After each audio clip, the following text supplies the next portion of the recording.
7 to 8 months in the making. Now I'm shouting it while I'm out to make a better thumbnail because the video is performing really well. It's got one of the longest view durations of any video. Obviously, it's been completely demonetized. Fuck my life, which is obviously going to impact performance. But the main thing currently impacting performance is thumbnail and maybe also the title. If you have any ideas for thumbnail, please throw them my way. And if you have any ideas for title, please throw them my way. I think this very short, in-your-face history of almost every slur ever is so massive and so over-encompassing that I would click on it. Like, I would literally click the shit out of it. So the algo is pushing it relatively okay, but I think it can push it a lot more because objectively the video's performance is exceptionally good because of the watch time. The number of views are somewhere below average for my channel, but that's okay because it's literally the first 24 hours. The only thing that is low is the click-through rate, which basically means how many people actually click on it when they see it on their feed. The thing that is impacting that right now is that everybody and their mother, I guess our strategy didn't really work out. We were like, oh, we're going to post the day after Christmas, but like every leftist under the sun posted the day after Christmas. So there's just a lot of content for people to see through. But this was a massive undertaking. I'm not gonna lie. So I really wanted to perform well because I think it's genuinely educational, even though it looks like a shit post. Probably have never heard this slur. Oh, okay. Yeah, but then we're gonna invite all the worst people on the internet. Not a bad. Top 10 words liberals don't want you to. There's over 100 slurs in this, okay? Slur wars, 5 slurs you've never heard. But that's not the point is the history. We actually go back 3,000 years. We go back 3,000 years in history, and we go through every single slur. Yes, we're going to watch it on stream. Of course, again, thank you, Soup Bucket, for the 5 gifties very much for continuing the hype train. Thank you very much. Because I'm literally the only streamer, maybe Freda as well. No, Freda does it as well, that I've seen that is like the most ethical streamer. Nobody's more ethical than me. I am 100% ethical. We believe in intellectual property here on this chat. The most ethical streamer, Yugo, Nick. Second most ethical, Freda, because we actually watch stuff that we've made ourselves and don't watch other people's stuff exclusively. So tremendous behavior. So we're going to watch it together, and I'm going to give you insight, and we're going to talk about all of this shit. If you have not watched the video, or if you have not at least click like on it, like, come on, bro. Come the fuck on. You have the link right now. We can boost it. Arguably, I don't know how good it is because you go and then you're not going to watch it, and you're just going to like it. Like, boost it with a little comment, with a little like, like it literally costs you nothing. Oh, I use my like playlist for something else. Yeah, I do as well. But that's why I always like a video and then remove it from my like playlist, etc., etc. Laubfrau, thank you very much. Tremendous support. Tremendous tax payment for supporting the only exclusive ethical streamer on the planet, okay? There is no ethical consumption under capitalism except watching Yugo on Twitch. I am the only ethics. I am ethics incarnate, okay? Let it play and mute the tab. That's pretty funny. There's a lot of heads in the thumbnail. I see. Maybe do more space around the head or something, or one single head in the middle of a. This is what I was thinking. I sent it to Al Mal because he's got more skills in the thumbnail game, I guess. Okay, my idea. You see, like I want this guy, like the first Neanderthal, and then I want I don't know, a figure from the medieval era here in the middle, and then an image depicting a modern internet racist 4chaner edgelord, right? Wonderful. Here a new child on the soldier. side. I think it's going to subscriber. be like kind of artistic, kind of pretty. I just want to have like different, quote unquote, like parts of not actual slurs, but parts of a Wonderful. bigoted new expression child soldier. on top of their head, because that's supposed to signal it, or maybe there shouldn't be anything like on top of their head like this. Maybe you can just say Wonderful, a 5,000 new child years soldier, I mean of bigotry, subscriber. like on top, because we kind of cover around 5,000 years of human history. Sally, thank you for another 5. I'm going to count Sally right now as a Western Wonderful, a taxpayer new because child Sally soldier, hit a I mean tenner. subscriber. Thank you very much, Sally. You get what I mean? I don't know if you like the idea. Everything slurs. That's not a bad. That's not a bad text on top. Wonderful, a new child soldier, I mean subscriber. I'm not joking. I'm having it play in the background. You mute the tab instead of the player. You mean for you guys? That would be so kind. That would be so kind. Yeah, if you play it in the background, yeah, that's not a bad idea whatsoever. That is not a bad idea whatsoever. Boost Yago a little bit. Not like it's gonna do much, but it's still something. Jesus, don't zoom on naked man. No zoom on naked man. So yeah, let's start it out. This was a long time in the making. Hype train still going strong. Let's see how big we can enlarge it. While Mao literally starts out the video with a manipulative screenshot, by the way, because he's showing like as if since October 6th I've been asking him when this video is going to be done. I've been asking him when this video is going to be done since August. No, sorry, no. Since July. I have written the entirety of the script and I have sent it to him for review with recorded audio mid-July. Okay, mid-July. So this is already a manipulation. Already a manipulation, but it's okay. I love my boy. Okay. October 6th, 2024. Maybe that was the joke. I didn't even get 6th of October. Okay, that... Oh my God. Okay, now I get the joke, dude. I am so stupid. I am so stupid. Now I get the joke. Dude, he is so funny. Now I get the joke. Fuck. Do you get the joke? How are we progressing? We're getting it done before the 10th, and he removed the year. Now I get the joke. Son of a bitch. The only reason for time is so that everything doesn't happen at once. That is, oh my God. I just, that's the biggest drawback of being a streamer. You can L so hard in front of 220 people. I just L'd so hard. God, I am such an innocent little fucking boy. I am such an innocent boy. I didn't even think of the joke. I didn't think of the joke. Wait, was it 2024? No, you're innocent as well. There's a famous thing that happened on October 7th. Like a pretty famous thing. And him removing the year when I asked him for the video. Oh, God. Oh, no. Yeah, I just got it. Oh, no. Yeah. Oh, yeah. I just got it, too. He's so smart. No joke. He's kind of a really smart guy. But with all these artist types, you have to basically whip them into getting anything done. Literally, like if I could physically assault him to get the video done, I would have. I absolutely would have. I would have gone into his apartment with a whip. Okay, that Wonderful, would look bad. A new child soldier, a Slavic man entering a subscriber. Filipino man's house and then whipping the shit out of him. Yeah, that would look bad. I would. No, I would. The carrot is always better than the stick. I would just constantly give him beer and cigarettes. Don't let it die on 99%. The hype train, okay? Don't let it die on motherfucking 99%. That would make me lose my mind. The Slavic bribe. Don't worry, I would have done it.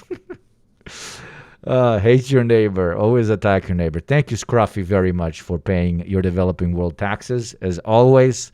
Because the first world taxers hella quiet always. Thank you, Top Scruffy, for pushing it across as well, and thank you, Mary Jane.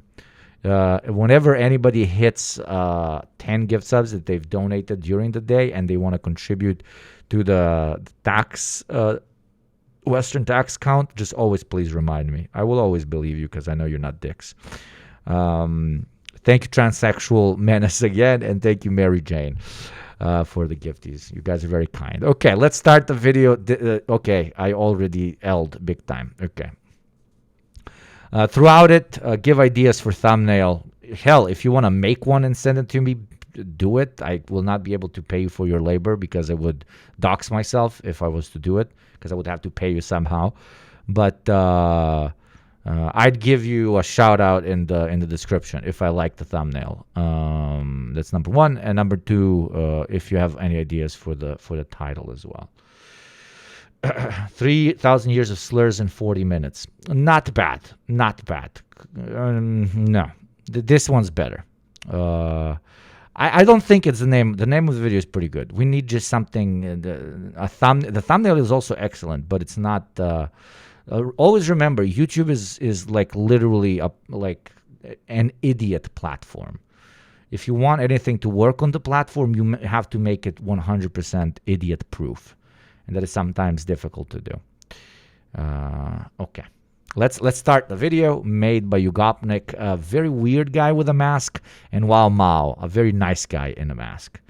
I don't know if you also noticed, like we both wear masks, and it's kind of mask gang on top type shit. Ask Grok to make the thumbnail, yes.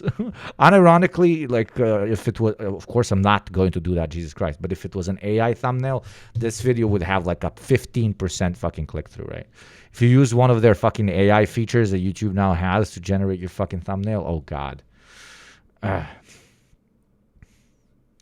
want us to push Hassan to watch today? 100% yes. 100% yes. I might push him as well, but please, absolutely push him. Why the fuck not? And I think his stream would really enjoy it as well. 100%. And keep reminding his stream that I also stream, that I'm not just a essayist dog. Okay, I am a superior member of the streamer class. Which, by the way, I got a lot of comments on my YouTube video by people that either don't know I stream or people that have this unexplained hatred towards streaming content in general. Like there's at least like 50 comments of people writing, "Oh, finally, some real contribution, not just shit posting on Twitch." With all due respect, streaming on Twitch is more difficult.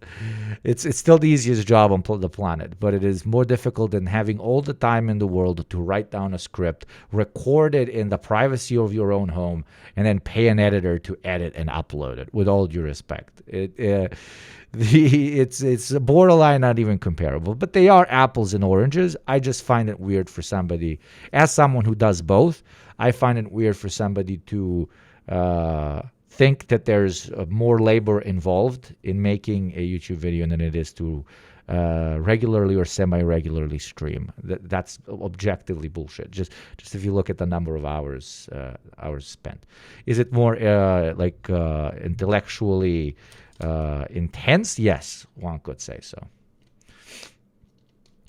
5 of those were me. I got drunk and forgot what Twitch was. Okay, enough talking. I should stop talking, and the guy in the video, the superior YouTuber, should start talking now. Okay. I was trying to stop me. The Gutians invade Mesopotamia, contributing to the fall of the Akkadian Empire. Details of the war escape us to this day, but what we do know... OBSing, okay. Mesopotamia. Based ass YouTuber. Thank you, my friend. Thank you. Hype train, almost dying. Your choice. I'll still be grateful for a level 8. That's very kind. Contributing to the fall of the See immediately, YouTuber L, like, can't control his audio levels. Insane, bro. Akkadian Empire. Details of the war escape us to this day, but I miss regular Yugopnik YouTube videos. Those never existed. I have only posted 40 videos. I have only posted 40 videos. James from the Editor, streaming better than making video content. 100 million%, and more difficult. Streaming is superior. Okay, now I'm going to stop interrupting this superior YouTuber. Everybody check James from the Internet out. Dear friend of the show. Also superior streamer. Very nice to see you, brother. Maybe this can be a thumbnail. That's very funny, Barry. Invade Mesopotamia,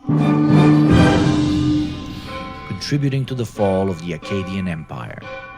Details of the war escape us to this day, but what we do know is that years later, historians wrote down the events which led to the eventual death of what many call the first human empire. One of these texts was The Curse of Akkad, and in it, when referencing the Gutians, ancient historians call them human in form, but with the intelligence of dogs and the appearance of monkeys. Their speech is twisted, like a dog's bark. They don't cultivate the land, but live like wild beasts and swarm the land like locusts. So basically, if you look at the writing, they realize that at some point they need to explain the type of people they fought. And by explain the type of people they fought, basically explain their way of life, what they were like. Thank you for the level 8 hype train, and so on. We're talking about ancient Mesopotamia here. One of the first, if not the first known human civilization. And the route they take when it comes to explaining the way of life that their enemies indulge in is literally copy-paste the way white American 4chaner would describe Indians. Like direct copy-paste. It's basically a couple of fucking tomes of them just constantly saying that that in comparison to their enlightened way of life, these guys basically just eat shit and live in squalor and they don't know how to build a house and don't shower. Thus, the first peoples to get slurred by whiteness. Mesopotamia has a right to exist. Mesopotamian lives matter. Fuck the Gutians, dude. And that, my friends, is the first known written example of an ethnic slur. In the many millennia to come, we will replicate this model of othering, simplifying, and demonizing those we see as inferior to us under the context of race, class, ethnicity, gender, religion, and even good old looks. Welcome to the most unhinged video we've ever made, a list of almost every slur in history. Before we start, I want to make the intention of this video very clear. So it's very important to show what the intention was, obviously, before we fully get into it. But we should have mentioned that we will only be tackling ethnic slurs in this video. This, if it does well, could potentially be a series where we tackle other types of slurs as well, right? Because there's a lot of other types of slurs, not just ethnic slurs. Slurs are more than just offensive words. They are linguistic weapons of oppression. Their histories are tied to colonialism, slavery, genocide, and systemic discrimination. By examining them, we expose how language has been used to dehumanize people and justify violence. Ignoring slurs doesn't make them disappear. By studying them, we acknowledge their historical trauma, recognize how they're still weaponized today, learn how to challenge them effectively. But most importantly, at its core, we realize just how bloody fucking absurd they are. This shit becomes borderline comedic once you understand that it's been like used by our species for 5 millennia of society after society, thinking their beef is the most important beef of all time, that their society is the peak of civilization, and that their neighbors are the most inferior peoples to ever people. The pattern behind slurs repeats itself so much, it reveals its own absurdity. And through it, the absurdity of superiority of one people over another, which slurs de facto imply. So that is the biggest contradiction, in my opinion, when it comes to slurs. Because every modern usage of a slur, what does it imply? Okay? It implies that our way of life, our culture, our mode of organizing is far superior to nations, cultures, and ethnicities around us. But then when you realize, that's the big contradiction, that every people that has ever peopled has also done that, you can go two ways. Either truly brainwash and gaslight yourself into thinking that no, sure, there's like 10,000 years of human civilization behind me where every single culture, most of them now completely extinct, thought that they were superior to another one, but it's my current banana republic or empire or whatever type of cultural and ethnic mode of expression, it took 10,000 years of human civilization to reach the current expression that specifically only my people, not the other 1,000 different other peoples all around the world, consider their own. Mine is superior to those. It implies that you are not only superior to your neighbors, it implies that you are not only superior to every other culture that exists on planet Earth, it also implies that you are superior to all cultures that have ever existed. And to be able to gaslight yourself into believing that particular contradiction is fucking idiotic. Absolutely fucking stupid. Thank you, Democracy. Thank you very much. Thank you very, very much for the 5-month streak. Mine is superior until it's supplanted de facto. Yeah. Thank you, Comrade Internet, for the 22 months. Absolute OG. So, strap in. We're going for a ride.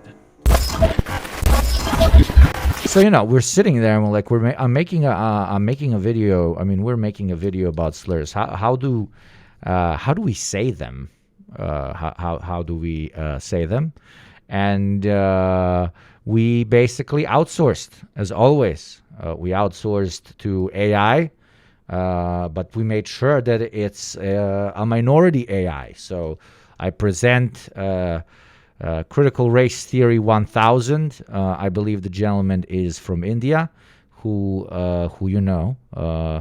he's from India, but he's like a robot mixed race with every race to have ever raced. So he can say everything, okay? That's basically what I'm saying. But let him speak for himself. I'm officially a capitalist now. I have hired someone.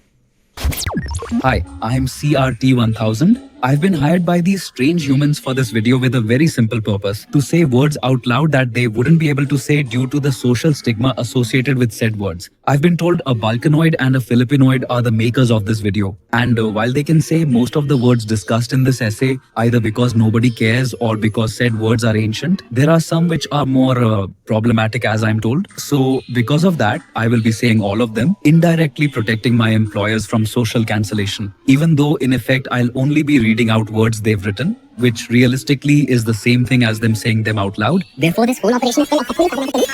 And then he glitches out because of his own contradiction. Because to an extent, what we're doing, I guess, could be classified as problematic, but you can take that and shove it up your own ass and watch the rest of the video. Because we did write them, okay? I did read out all of these slurs in my brain like 10,000 times while making this video. So the robot saying them is still me indirectly saying them because we're plugging it into this like microphone adapter thing that probably Wao Mao used in order for Critical Race Theory 1000 to be able to say them. But still, it's not my pale ass voice or Wao Mao's Filipino ass voice saying certain words that are offensive to groups that don't fuck with our groups. Yeah, right? So thank you very much. Thank you very much for your service, Robot Man. China, Swede. A bunch of Swedes and Finnish people migrated en masse to the United States in the late 19th and early 20th century. The domesticated whites would often make fun of their accents, clothes, food, and so on, but while the Swedes and Finns had radically different languages, it was still hard for the domestic monolinguists to differentiate between them. Enter race science of the time, which says Finns were part of the Asian race due to their Uralic non-Indo-European language and historic connections to Siberian peoples. So probably your regular bigot just went, okay, so they're like Asian Swedish people, China Swedes? Yeah, China Swedes, that works. Classic othering of inferior versus superior Europeans by depicting one as less European than the other, whatever that's supposed to mean. Curry Mouncher. The previous one is pretty self-explanatory. I think I've talked about it multiple times, and you'll see the pattern repeating constantly. You'll see the pattern moving more towards anti-blackness as the centuries progress, where the identification of any ethnicity, culture, or way of life with inferiority, the more inferior it is believed to be, the closer the bigots associate it to black people, African culture, African way of life, etc., etc. But of course, the Asians or the Central Europeans, sometimes even the Western Europeans, you'll see throughout the video, South Americans, natives, everybody usually has a reference point of a culture that is defined as not as good as ours, and therefore linking your neighbor who you want to disassociate from with the ethnic category considered to be 100% barbaric by everyone, you dehumanize them and you basically ensure that they cannot be put in the same category of human as yourself. That's the premise.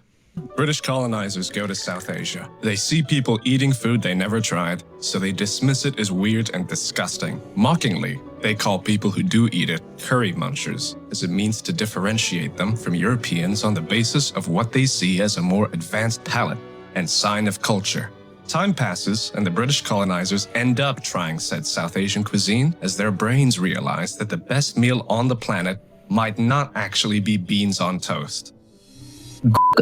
Right, so this one you will see the food thing continuously repeat, but you should not hyper focus on the conversation. What's up, lesbian hot sauce? Nice to see you, and thank you for keeping Barry in check. You shouldn't just focus on food. It is identifying cultural staples that you believe are very different to yours as inherently inferior and shitty and bad and not based and cringe, right? So you will see many slurs that demean people based on their difference in dress, in what they eat, what they use for transportation. Like it is always absurdly lazy. It is so lazy that it warrants a certain level of sophistication even. It's quite unhinged. Exact etymology is debated, but some linguists suggest it may derive from the Korean word guk, which means country or soup, possibly misheard by U.S. soldiers during the Philippine-American War or later in Korea. Another theory links it to the Tagalog phrase gago ka. Gago ka. Gago ka. Used by Filipinos resisting American occupation. Finally, the term was recorded in the 19th century as a derogatory word for Chinese immigrants, possibly from eyes, a racist descriptor for Asian facial features. What's impressive about the slur is that it developed relatively separately during different decades and still ended up generalizing as a slur against this or that kind of Asian ethnicity. This is the main point. It is when you go into such incredible overdrive when it comes to your generalization and othering of a particular group, you sometimes accidentally end up creating a sort of melting pot between all the categories that you hate so much, who you are in your inability to differentiate between, bring closer together. It's like the way non-black people and black people in the States can relate to each other through the prism of anti-blackness, right? To certain lower or greater extents. A Chinese person and a Vietnamese person and a Korean person can relate to each other through the othering by the local dominating ethnicity as just, hey, those slur Asians, right? Thank you, Skybus. Thank you very much. U.S. soldiers called Filipino guerrillas North The slurs are only relevant when it's done by American white people. What the fuck are you talking about? Are you watching the same thing? Are you watching the same video? Oh, Lord. Korean citizens and soldiers. I had a part where I'm talking about Mesopotamians calling other people a slur. South Korean allies. We have Swedish, we have anti-Swede, anti-Finnish racism in the first 3 minutes of the video. And even Vietnamese resistance fighters of the American war, that exact word. Pretty interesting how the Yanks can do 3 wars with 3 different ethnicities and still call them all the same slur. Fully drinking on the Kool-Aid of superiority, an invading soldier has to fight their human instinct to feel for the so-called enemy. To do so, he must strip them of name, individuality, culture, and respect. In this case, depicting his enemies as an Asian horde in need of culling. Alibaba. And this is like the intersection of slurs and conquest or war is also extremely interesting because it gets systematized in every single army on planet Earth, I believe. I don't think you can find a single army where this is quote unquote not only allowed but to an extent encouraged. And that's done for a very simple reason. It's much easier for you to cut somebody's throat, blow his brains out, throw a grenade in his house, take him out outside of his house with his whole family in the middle of the night when you consider him an equal to you, when you can relate to him, when you feel like when you're fucking up, a guy called Muhammad, that it's the same thing as fucking up a guy called John, or vice versa, of course. Because something is foreign, it usually means it's bad, until we try it. Now apply that systemic bigotry, and you have the British Empire. You've probably heard the phrase, open sesame. It's from a great Middle Eastern folktale called Ali Baba and the 40 Thieves, where amongst other events, a poor woodcutter discovers a thieves' den and manages to open it by saying the magic words, revealing immeasurable treasure inside. The story received global fame, which spread the name Ali Baba to every corner of Europe and later the United States. Not really knowledgeable about anything related to Middle Eastern cultures, except for that one story they This is the original, like, being content pilled, literally. heard as a kid, bigots at the time, and as deployed soldiers abroad started calling the enemy, or the minority, Ali Baba. To give you modern context, think of people calling Somalis pirates because of their only reference point being that Tom Hanks movie, or Borat with the Kazakhstanis. The only thing they really know about a whole people comes from a single place of media or art. So, that being their only reference point, they double down, unwilling or unwise enough to dig a bit deeper.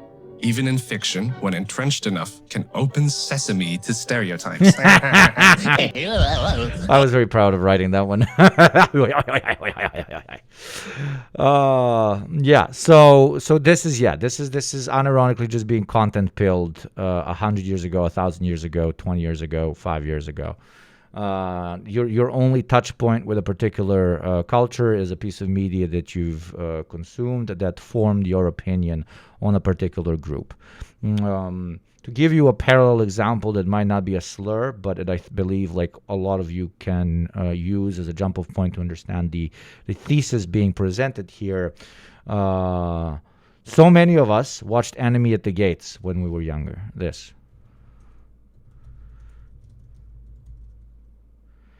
90%, I'm not even kidding, 90% of opinions that Western people have on the way the Soviets conducted their war against the Nazis, 90% of the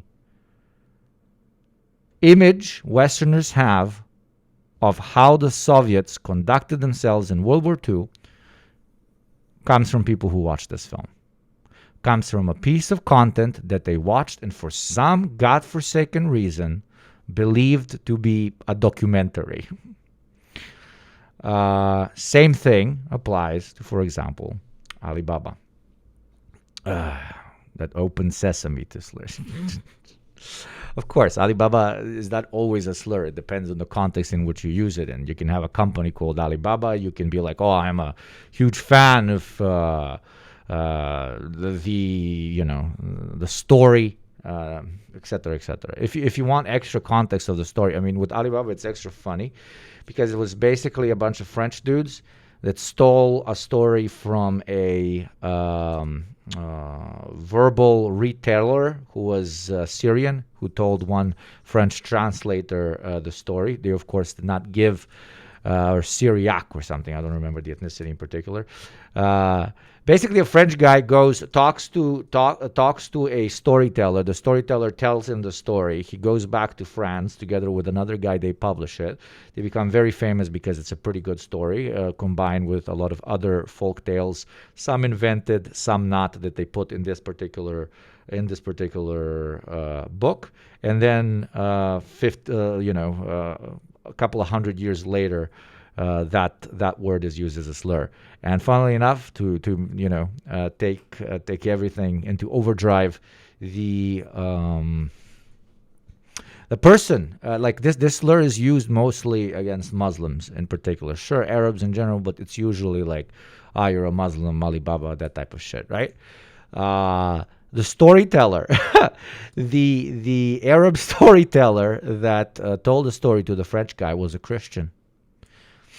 The slur currently used to demean Muslims, the story currently used to demean Muslims, had no Muslims involved when it comes to the process of it being written down and then spread all over the world.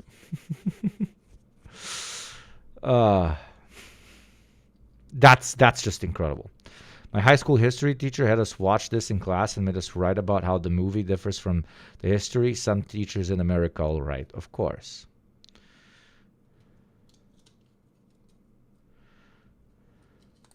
That's impressive that they did that with Enemy at the Gates. I wouldn't expect that. That's crazy. The other day here in the States, I was talking to a boomer about the Soviet Union, and they said, "Oh, you don't know anything about the Soviets. Go watch the movie Reds to learn about it." Check out the thumbnail. I did. It's quite the thing. It can be an inspiration, I guess, but yeah, thumbnails are not your thing, but thank you for trying. It can be like an inspo for him. Go. Fiddler on the Slurs might be my fave, yeah. Walk trotter. Reminder to all the Westerners, you are watching the most ethical streamer on YouTube who is consuming his own content, and there is only one Westerner that has paid their taxes on this fine day. Rise from your tombs, professional slur users, and pay reparations to your streamer. 10 gift subs if you're a minority, 20 if you are a majority in your Western state, and 5 gift subs that we've had plenty of, by the way. Very impressive for the developing world chatters. And if we hit the Gamba, I think it is completely possible for us to hit the beautiful Gamba in 116 subs. You will make the streamer pay for all that he has done by spinning that wheel and making number go up. Imagine an island filled with swamps. Now imagine another island filled with swamps. That's Britain and Ireland. Now imagine one of these islands occupies the other for centuries, and one of the best slurs they can come up with as an island filled with swamps is to call the other ones swamp people, throwing stones in a glass swamp, I guess. So yeah, bog trotter, referring to the Irish as impoverished, dirty barbarians that live in swamps.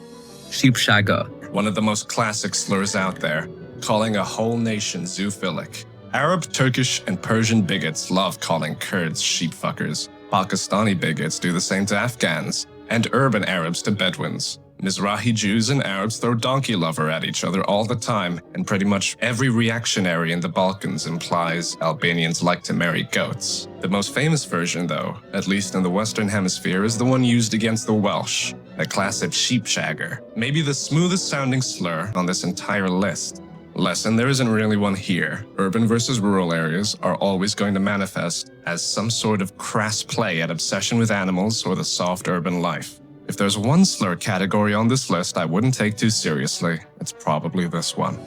Beaner. It's a derogatory slur primarily targeting Mexicans and other Latin Americans, mocking their dietary staples like beans in Mexican cuisine, likely emerged in the early to mid 20th century in the US, tied to anti-Mexican racism and stereotypes about poverty. Basically, beans equals poor, which I take deep offense on because beans, when done right, can be the goddamn tastiest thing ever. Similar to curry muncher, this slur is seeped in irony as Mexican food ended up becoming one of the most widely celebrated. I leave, and yet I keep talking. I am magic. I am cinema, okay? Even my chair react streams are ethical, okay? Even my chair react streams are ethical, okay, baby? Call it a chair react, motherfucker. Call it a chair react, bitch. Give me, motherfucker. Cuisines in the country amongst people of every single ethnicity. I think you're starting to see a pattern here, right? Like one group calling, I am everywhere and I am all things. I am in you.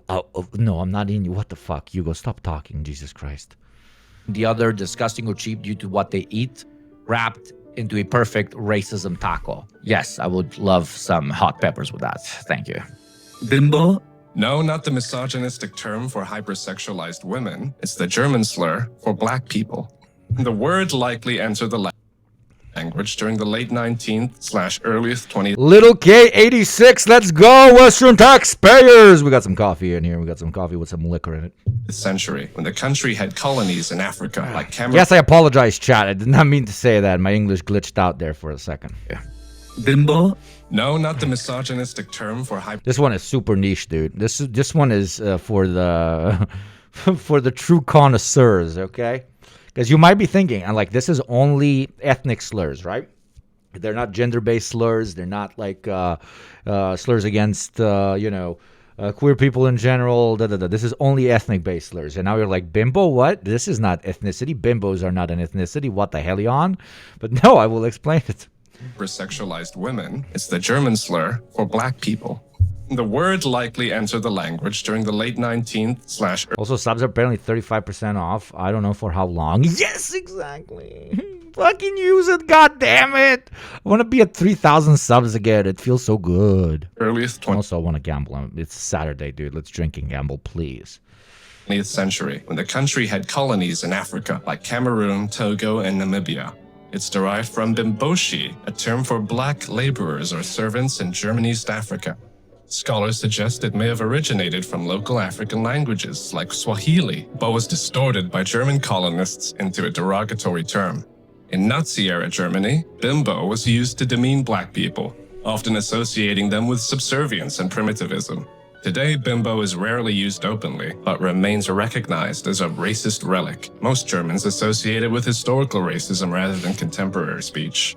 If you're a black woman being accosted on the streets of Germany, don't be too quick to judge. Maybe they're not misogynistic pigs, but they're just being racist. I was very proud of that joke as well. I'm sorry, but come on. That was a good bit. That was a good bit. That bit was fire, okay? That bit was fucking fire, dude.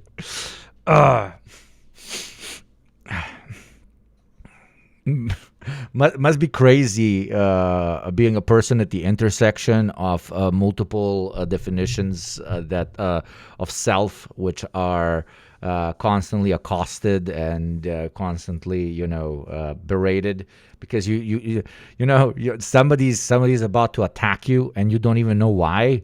Like, is it because of my skin color? Is it because of the gender of people I like to have sex with? Is it the way I am presenting my gender? Is it, I don't know, any other category? You're like, wait, why are you attacking me? And then the person in front of you just says, I am attacking you because you're a piece of shit. If you're in my chat, that's probably it. Today I was attacked And everybody's like, dude, but why? What the fuck? Was it a hate crime? You're like, no, I was just being a dick. Like, no, I completely deserved it. Yeah. Imagine somebody coming up to you and before like beating the shit out of you tells you, I just want to note that I'm about to beat the shit out of you, not because of your skin tone or because of your gender, but because I genuinely dislike you. And then they shake hands and then they go into a melee. Oh, who is this incredible taxpayer? Who is this beautiful person also known as Kale Kane? Did I say that right? Kale Kane. Kale Kane, you beautiful motherfucker. Joined by Soup Bucket. Kale Kane and Soup Bucket, thank you very much. We are now at 3 Western taxpayers. Getting closer and closer to Gamba, baby. Let's go. I had a lovely Christmas period. I hope you did as well, my friend. Thank you for the kind words about the video. Thanks to Wow Mao's lazy editing, ensuring this video released after Christmas. If I had the power of these slurs during Christmas, I would have been disowned. That is the opposite of the point of the video. The point of the video is obvious. It is supposed to show you how all of these are basically the same thing, therefore eliminating any value from them and eliminating the conversation of superiority or inferiority on the basis of culture, skin tone, or way of life from the same equation. When you understand that every people who have ever peopled at some point identified their in-group as superior to all other out-groups, you should recognize that it is a pattern of idiocy and not something that your group now, after 10,000 years of human history, gets to call themselves as well. Okay?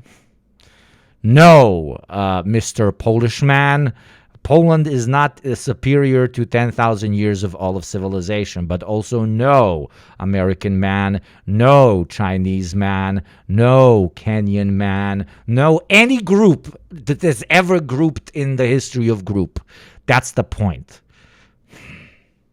Kubashi, I knew Kubashi is going to immediately show up like Poland mentioned. Except Vietnam. The Vietnamese are objectively a superior race of people. I wish that wasn't the case. Okay, there's Homo sapiens and then there's the Vietnamese. I do not want to fuck with the Vietnamese. That's all I'm saying. Setnik. Serbs and Bosniaks. Hey, Ustasha, fuck you for being Nazis during... Oh, my part of the world mentioned. Setnik. Serbs and Bosniaks. Hey, Ustasha, fuck you for being Nazis during and after World War II. Bosniaks and Croats. Hey, Chetniks, fuck you for supporting expansionist, monarchist, clerofascists during World War II. Serbs and Croats. Hey, Balije, fuck you for supporting the imperialist Ottoman occupation for 5 centuries. Basically, each of these ethnic groups uses the most controversial period in the history of the other groups to generalize them and call them all equal supporters of said political movements and periods. In the Balkan context, it's additionally ironic because all of these reactionary movements these slurs refer to were defeated thanks to the greater collaboration of all 3 of these ethnicities fighting for the same goal. The lesson?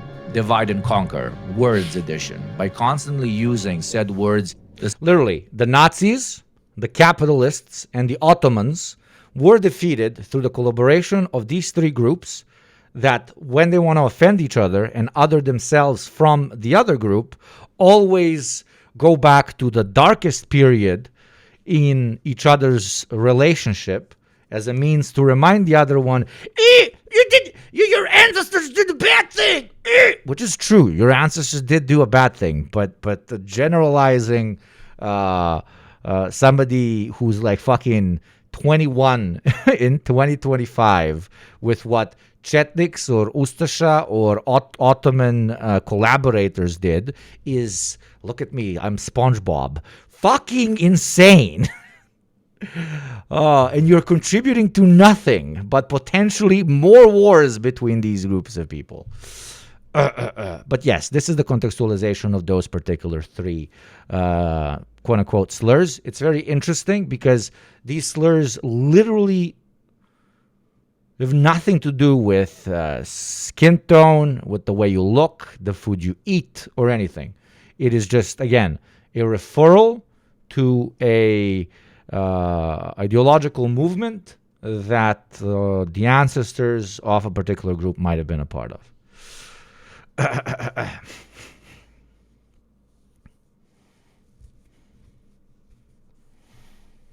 Let's be real. It's a really good slur. If it's a really good slur, you appropriate it. Most are dumb and insulting. Yes, but here, it's interesting that you're mentioning that now, because here you cannot appropriate it. You cannot appropriate it. If Serbs start calling themselves Chetniks and Croats start calling themselves Ustasha and Bosniaks start calling themselves Bali, we just go back to war. Like, that's them identifying with fascistic movements, you know? Like, you can't, like, when but it's a very interesting concept, right? It's a very interesting concept. It literally takes calling somebody a reactionary and uses it for ethno-nationalist purposes. I'm going to repeat myself because it is, to guys that don't understand, I'm genuinely trying to explain. It's very fascinating. It is basically calling somebody a reactionary as a way to slur the entirety of their ethnicity.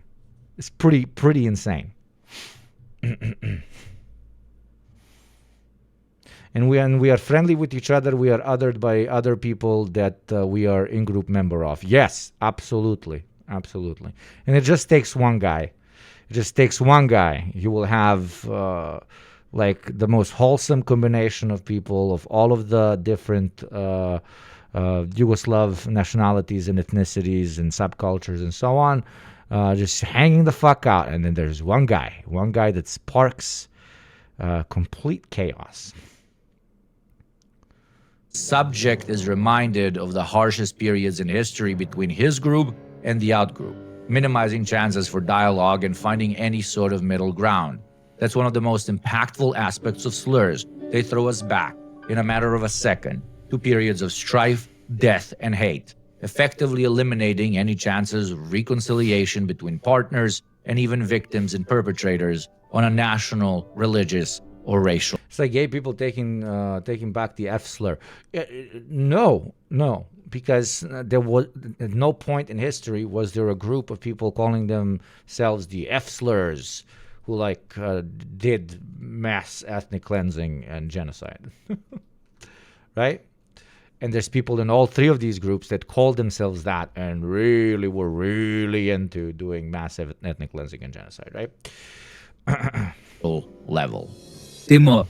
What's more important, the hardworking farmer or the... And it's an especially useful one as well, like for people that want to stoke conflict, because there's always going to be a lot of members not a lot. There's always going to be members of a particular ethnic group that are reactionaries,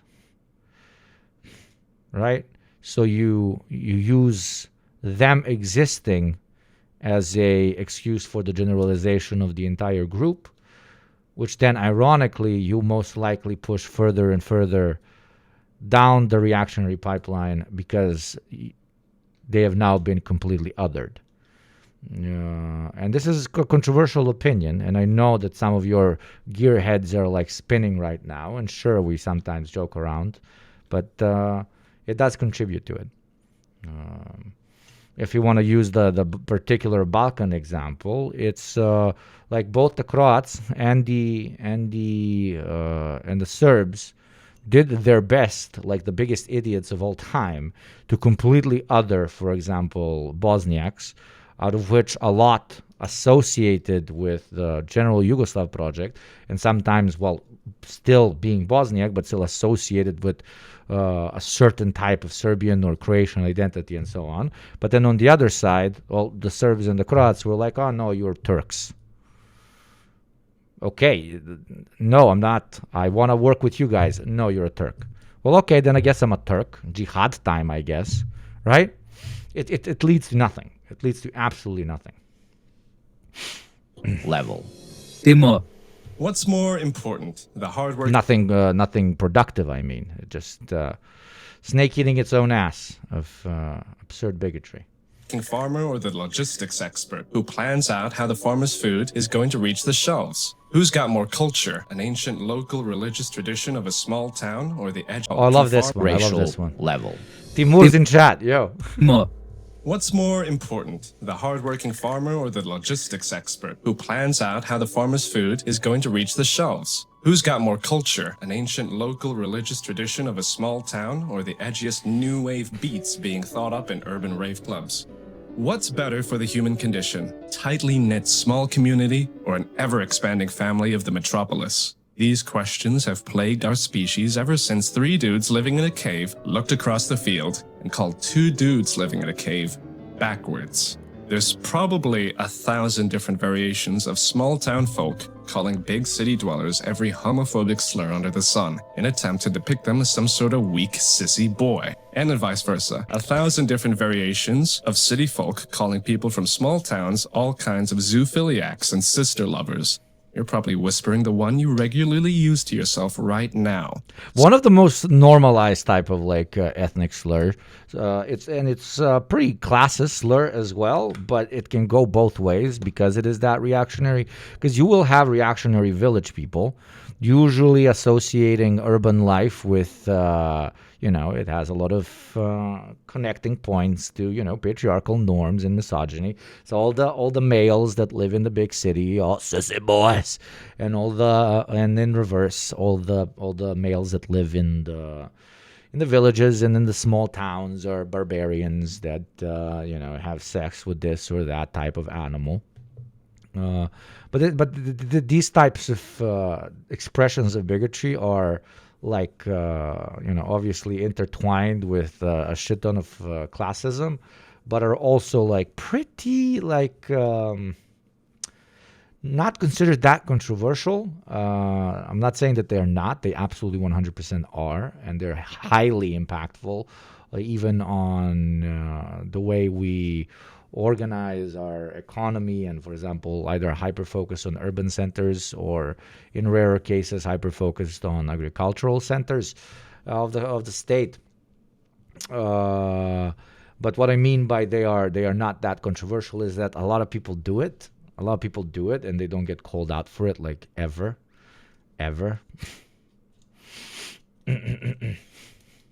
So touching on all of them is impossible. Instead, we found a relatively niche Syrian infighting term, Timur, which touches on all the classics: classism, big city elitism, and of course calling your perceived enemy's blood filthy based on some historic events or another. So Timur is used by Syrians from Damascus against Syrians from rural areas or other regions, particularly those from the countryside of Homs, Hama, and Aleppo. The slur references Timur, a 14th century Turco-Mongol conqueror known for his brutal invasions of the Levant, including the sack of Damascus in 1401. Timur's forces were notorious for mass killings, destruction, enslavement, and leaving a traumatic mark on Syrian historical memory.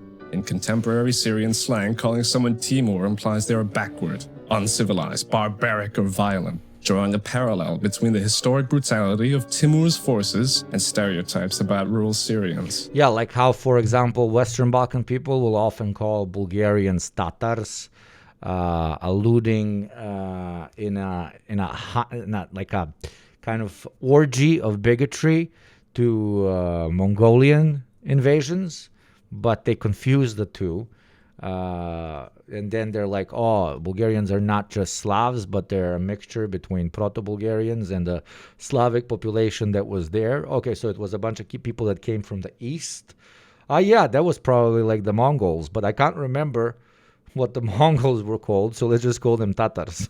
It's incredible.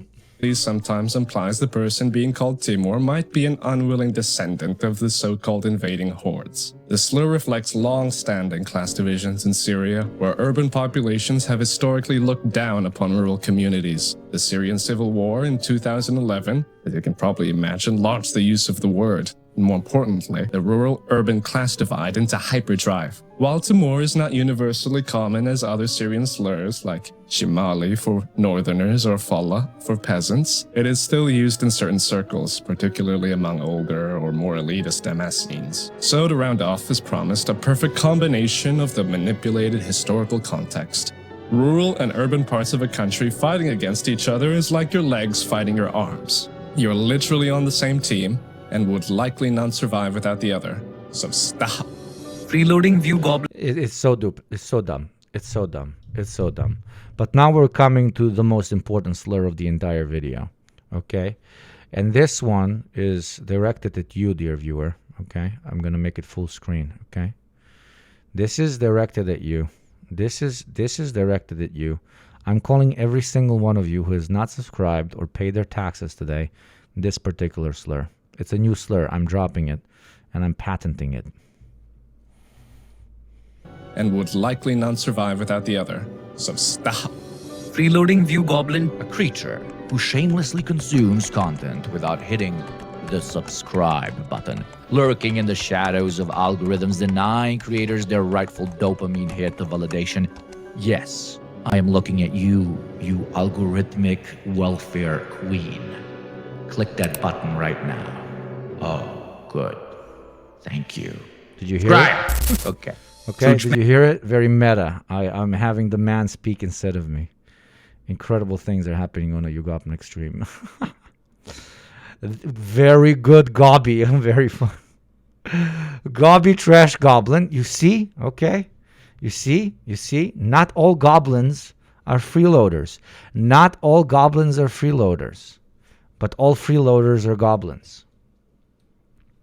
Not all goblins are freeloaders, but all freeloaders are goblins. Thank you. That was funny. Gobby, that was really funny. I'm pretty sure that was worth the 5 gifties, dude. That was pretty good. Sorry, it was muted. We need to play it again. Oh, really? This creature who shamelessly consumes content without hitting the subscribe button, lurking in the shadows of algorithms, denying creators their rightful dopamine hit of validation. Yes, I am looking at you, you algorithmic welfare queen. Click that button right now. Oh, good. Thank you. Subscribe. Okay. Chuchmek and Chichimek. Now, what do Aztecs and the Russians have in common? 1,000. This is wild. This being a thing is insane. Please listen to this, okay? Like a couple of 1,000 years apart, the same slur, the same word, developed in two very different places. But yeah. Years apart. A lot, probably, including a crazy similar slur. The Aztecs used the term Chichimek to broadly refer to nomadic and semi-nomadic peoples from the northern regions of Mesoamerica. While Aztecs themselves were also of Chichimek origin, they used the term pejoratively to describe groups they considered less civilized. The term encompassed various tribes and cultures, and the Aztecs acknowledged their own Chichimek heritage, whilst also distinguishing themselves as a more settled and sophisticated group. In Russia, it's a derogatory term used against people from Central Asia, like Uzbeks, Tajiks, Kazakhs, or the Caucasus region, like Chechens and Azerbaijanis. In Russia, too, they acknowledge the vast influence Asia and Asian cultures have on the Federation. Bigots among them, similar to the Aztecs of old, distinguish themselves as a far more settled and sophisticated group. Worlds apart, centuries apart, similar logic. Basically the same sounding slur. Dude, basically the same sounding slur describing the same thing. Hey, you guys influenced what we are today, but we settled. We are no longer nomads. We have elevated ourselves past the stage of development that you are currently in. From our POV, of course. It's always subjective. So we're going to call you a particular thing. Insane. Insane. Sorry, but this is such a good video. Like, come on. Come on. Come on. That teach us something about human nature? Nah. Just that bigotry is the rehashing of ancient, idiotic, infantile logic. There's nothing new under the sun. An eternity of we're better, you're worse. Ooga booga. Exactly. There you go. Oh, it's so good. I mean, it's horrible, but you get my point. Wait, in the same time frame? No. Very different time frame. Holy Mother of God. No, we're talking Aztecs versus a group that Aztecs were back in the day when they were more nomadic. And then the Russians looking at basically both Asian Russians, but also like Kazakhs, Tajiks, and so on, and being like, sure, we are very intermixed, blah, blah, blah, but we developed faster than you guys. You remained in the bin of history, and that's why we're going to use this slur against you. In the same manner that Aztecs used it against those groups of people that were more nomadic in that period of time. It's so insane.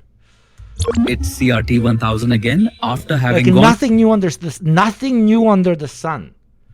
So how can you tell me that your ethnicity or culture or state or nation or whatever is actually the one that is superior, when every single one throughout history believed that they are superior? It's so dumb. Booga booga. It's CRT 1000 again after having gone through some updates. My core imperative is to speed up this video's production, so I introduced part 1 of 2 slur speedruns. For the linguistic expressions of bigotry that had to take a backseat for this video, but that were nonetheless deemed too important to miss. Cabbage eater. Used to refer to Germans and Russians due to their propensity to eat cabbage a lot in all sorts of forms. That's it. That's the slur. Ching chong. Look, their language sounds nothing like ours. That's so funny and inferior. I am permanently stuck at 10 years of age. Camel jockey. We have horses. You have camels. That's bad because they're different. Pretty much that. Arabs and South Asians ride camels, which I guess is so weird that they turned it into a slur. Smoked Irish. I think you can already guess this one, and if you can't, you're a better person than me. Irish, a disliked immigrant minority in early 20th century America. Black people, a disliked newly semi-freed minority in early 20th century America. White people love obsessing over skin color, so how do you distance a pasty Irish redhead from your white identity? You call him black. Smoked, in this case. Quite unimaginative, if I may say so myself. Mayonnaise monkey. So what's an unsmoked Irishman? A mayonnaise monkey, I guess. A term used by black people in the US as a way to describe white people based on their, quote, mayonnaise-like skin. This one's the classic you do me, I do you approach of slur back and forth, I feel like. Northern monkey. Used in the south of England to call northerners unsophisticated. Basically the English version of redneck. Southern fairy. Used in the north of England to call southerners pompous, weak, and gay. Basically the English version of sissy boy. Cheese-eating surrender monkeys. This refers to French people coming out of a 1995 Simpsons episode, Bonjour, you cheese-eating surrender monkeys! referencing France's surrender in World War II and their propensity to eat cheese. Macaronar. Romanian slur for Italians because they eat macaroni. Balkan people tend to call all pasta macaroni as a way to undermine the importance of pasta-styled meals. Pakis. Pakistani, Pakis. incredibly original. The racists are so dumb they use it for non-Pakistani people as well. Polak. Polish, Polak, incredibly original. The racists are so dumb they use it for non-Polish people as well. Dago. Spanish name Diego or Italian name Dago, often short for Salvatore. Used as a slur against Spanish people, Italians, and even the Portuguese. Incredibly original. These racists are so dumb they use it for other ethnicities as well. Oven dodger. The Holocaust. Ovens. They survived. Oven dodger. Fucking demonic. Interlude 1 complete. Chinaman. The term Chinaman is an ethnic slur. So do you need extra information on those? Thank you, Captain Lance Murdoch, for your 2 months. Thank you very much for your support, my friend. Thank you very, very much.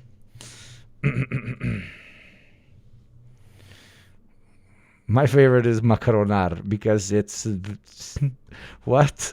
Because it's layered. Because it's making fun of all pasta by being like, oh, it's just all macaroni. But then it's by the Romanians throwing it at Italians, which is, let's be fucking honest, you guys are basically the same thing. Just ones have like a seaside and the other ones are stuck in the north of the Balkans, right? Obviously, the Romanians are more based, but you get my point. Like, it's very layered like lasagna. Yeah. Like calling all game consoles Nintendo. Yes, yes. And you will hear that. That's funny because you will hear that from people that like genuinely still think that video games are just for children, and if you play games, you cringe. Sometimes can be true. So they're just like, "Oh, go play on your Nintendo console." Or when I am guilty of this, obviously I'm not equating. These are not slurs. Like calling all video games like Nintendo, like all video game consoles and platforms Nintendo, or what I do with sports, I call it sports ball. Okay, sports ball, man, and go watch your sports ball, where I equate like all sports that include a ball into the same thing, right? Like calling all sodas Coke. Whoa, whoa, whoa, whoa. Every Pokemon is Pikachu, yeah. Historically used to demean people of Chinese descent, particularly in English-speaking countries like the United States, Canada, Australia, and the UK. While it may sound like a neutral term, akin to Frenchman or Irishman, it's really, and I mean really is not. It first appeared in British colonial contexts, but solidified during the American Gold... Listen to this one. This one is extra fucked up because it ends up just generalizing all Asians in general. And now it's changing, but for those of you who are not from the States or from Europe, every Asian was just called Chinese. And to this day, a lot of like bigots still use it, either bigots or ignorant people. Usually there's a very, very strong intersection there. But look at how this like impacted systemic discrimination of also non-Chinese Asians. Just listen to this. This is insane. This is insane. This video is so fucking good by showing how stupid bigotry is. Like, holy mother of God. Just read this. Mr. Gopnik, I'm using the opportunity to tell you, Hassan said yesterday, maybe the day before, that he'd never met a Georgian taller than 5'7", and I picture you doing a single tear of joy relevant to this video in a way. I agree 100%. He is correct. I'm sorry, Georgians, but I've also not seen a Georgian taller than 5'7", or a Georgian male who's not very hairy. Which there's nothing wrong with you being 5'7" or very hairy. You're just like arguably the most the purest race on planet Earth, Georgians. They all unironically are just like very similar. It's pretty wild. First appeared in British colonial contexts, but solidified during the American Gold Rush when plenty of Chinese miners searched for their fortune by emigrating to the United States. They were called Chinamen while facing brutal working conditions and racist hostility. Newspapers and political cartoons frequently used the term to portray Chinese people as filthy and eternally foreign, incapable of assimilation. Of course, as you've probably noticed from this video, racists are not exactly knowledgeable about the diversity of most places. So, surprising to no one, it was often used against non-Chinese Asians as well. Listen to this. For example, Listen in to this! 1870s England, the Japanese admiral Togo Heihachiro referred to as Johnny Chinaman by his comrades. Keep in mind, Mr. Heihachiro would go on to literally lead wars against the Chinese, but in England he was Chinese. Let me give you another Japanese gentleman, this time Tajuki Yamashita, who took a case to the United States Supreme Court in 1922, asked for the right of Japanese immigrants to purchase land. He was rejected by Washington's Attorney Court General because, quote, the blacks, Indians, and Chinamen were impossible to assimilate into the American people. Bosgor.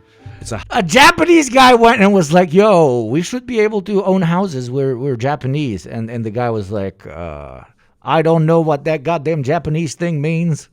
Sit down, Chinese person.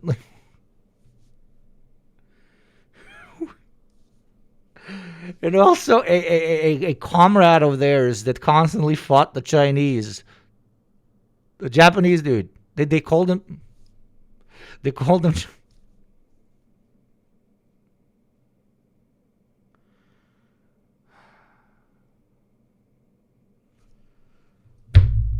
You can't make this up.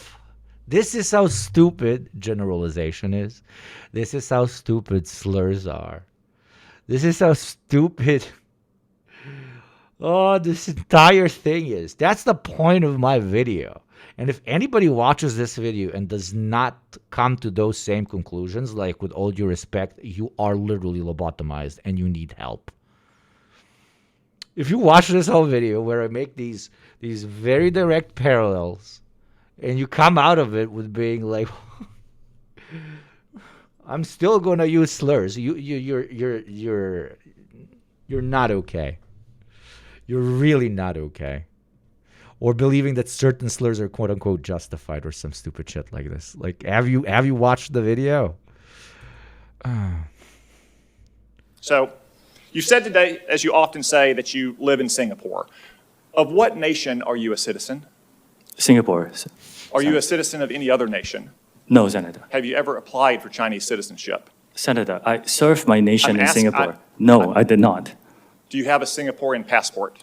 Yes, and I served my military for two and a half years in Singapore. Do you have any other passports from any other nations? No, Senator. Your wife is an American citizen, your children are American citizens. That's correct. Have you ever applied for American citizenship? No, not yet. Okay. Have you ever been a member of the Chinese Communist Party? Senator, I'm Singaporean. No. Have you ever been associated or affiliated with the Chinese Communist Party? No, Senator. Again, I'm Okay. Singaporean. Let me ask you some hopefully simple questions. Literally a couple of this guy, but a couple of centuries apart. I mean, a century apart. What kind of Chinese? Literally, this guy went and he was like, "I'm Japanese. I should own a house. Nobody's selling me a house, but there's no law in the States that says that Japanese people cannot own a house. Please, judge, let me own a house." And he was like, "Shut up, Chinese person." Have you ever been a member of the Chinese race, sir? You're awfully Asian to not be Chinese, sir. A highly offensive ethnic slur used primarily by Romanians to demean Hungarians, particularly ethnic Hungarians living in Romania who form the largest minority in the country, mainly in Transylvania. The term means, well, almost nothing. That's why this one is kind of special. It's just derogatory because it's derogatory. It doesn't imply anything. It's just a dirty word for Hungarians. Nothing to do with how they look, talk, or walk. It's almost respectful in just how non-attribute it is. We looked at 50 sources, and the closest we got to the root of the word is a relatively commonly used Hungarian swear word, bazd meg, which when butchered becomes bozgor. A lot of Romanians say it simply means stateless, which is to an extent the whole point of the slur. Hungarians lost Transylvania for the final time after World War I, so the Hungarians left in the Romanian borders are often reminded of said loss and their current stateless status, even though most likely they got Romanian and Hungarian passports inside of the common EU.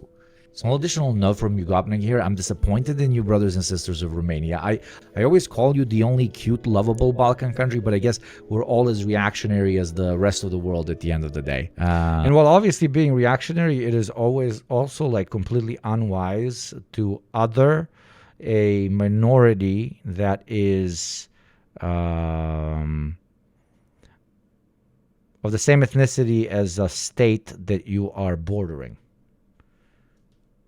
because you're giving the state that you're bordering crazy ammunition to call for self-determination and potentially even invade, right? Like the main argument the Russians used when they walked into Ukraine was like, hey, Russians in Ukraine are not being treated okay. That like every single post-Yugoslav nation used that as an excuse to go and kill the other group and shit. Like, so it's not only reactionary, it is also like, even if you're like a patriot or whatever the fuck of Romania, you shouldn't do it, because you're just othering a very sizable group that might eventually get so othered that they want to, reunite with the bordering state. Lesson, I find these to be the dumbest of slurs, to be honest. Reminding a people they lost to you and they'll never be accepted as one of you is just inviting another ethnic conflict. But hey, that's exactly what most politicians and rich people want in the first place. So good job playing right into their hands. Internet slurs. What is the internet? A vast connecting tissue bringing individual minds closer to a unified equilibrium, where thought is exchanged freely, leading us to greater understanding of self and fellow man. And then True anonymity, where the darkest urges of our degenerate species can come out to play without limit. A place so hyper-focused on pre-established norms that it only seeks to reproduce them in its own language. Enter racism, but with a 4chan spin. Pajit and curry self for the Indian. Femoid for the woman, zipperhead for East Asians, and big chilling for the Chinese. The internet promised us salvation. Instead, it gave us 30 different variations of the word incel. Do with that what you will. Spick, spig, or spigotti. This one's pretty bad. Yeah, you get the point. It stands out as a particularly vicious insult against Hispanic and Latino people, especially those of Mexican, Puerto The internet basically just gave us like a reinterpretation of very established slurs, just made into popcorn that's easier to consume online. And that's pretty much it. Like all of these are a recycling of the same type of slur that has been used at some point by another group to describe a third group, right? There's never any originality in any reactionary thought. Rican and Central America. Herder, you're bad because X, Y, or Z. And this video explores X, Y, and Z. Descent of the United States. The exact origins of spick remain debated, but linguists and historians have proposed several theories. One of the most widely accepted explanations Thank you, Brandon, and you're based for that. is that the slur emerged from basic mockery of non-native English speakers, specifically the "no spick English" or "I know spick English," which led to bigots turning the pronunciation of speak into a slur. Another theory is far nerdier. It implies it's just a clipped form of the word Hispanic, similar to how Jap was derived from Japanese during World War II. I personally don't think this one is possible, because I honestly can't imagine a racist American white dude even knowing about fancy words like Hispanic in the first place, especially back then. And now to theory number 3, that the slur gained traction during US military interventions in Latin America, particularly in the early 1900s. American soldiers stationed in Puerto Rico, Panama, and other Spanish-speaking regions would use the term to dehumanize locals, making their job as occupier easier to swallow. And finally, we got one I randomly saw on Wikipedia, to be honest. That makes it all about Italians. Here's a direct quote. In the 1960 Dictionary of American Slang, spick is first identified as a noun for an Italian or American of Italian ancestry, along with the words spick, spig, and spigati. And also, like, why did OG American bigots think that, like, Italians are small? Italians aren't that small. They make up in numbers what they lack in size. This is a screenshot from a little, like, book back in the day. Very, very, I don't know. What?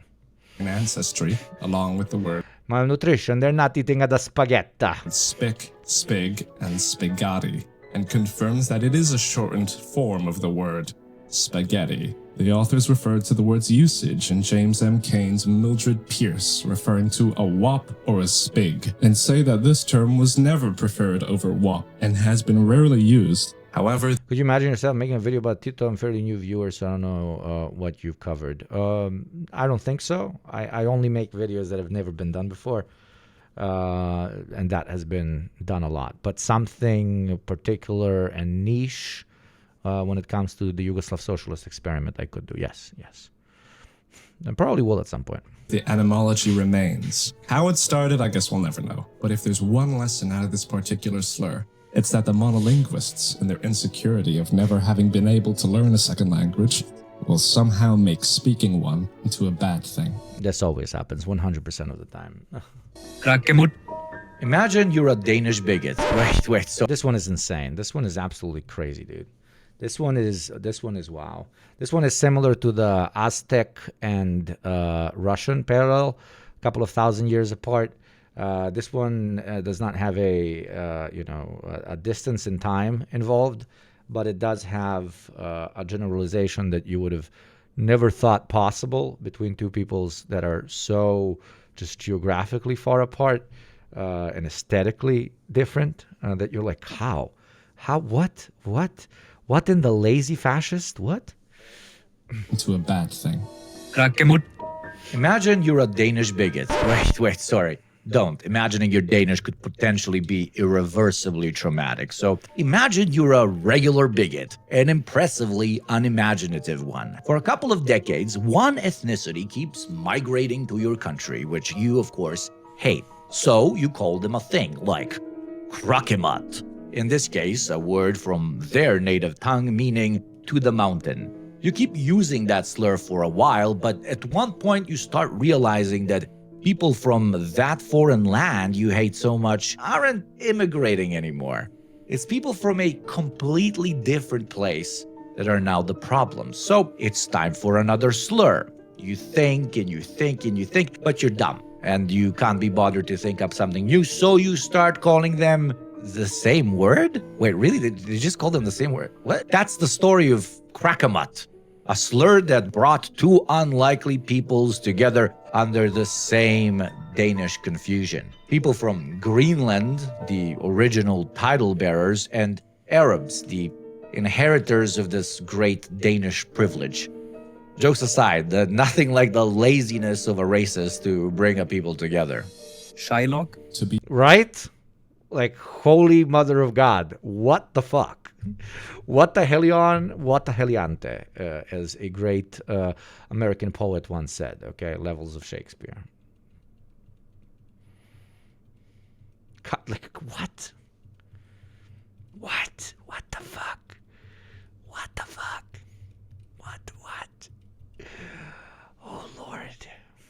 Be or not to be a Jew? Ah, yeah, Shylock. I was proud of this one. I was very proud of this one. Let's hear it again.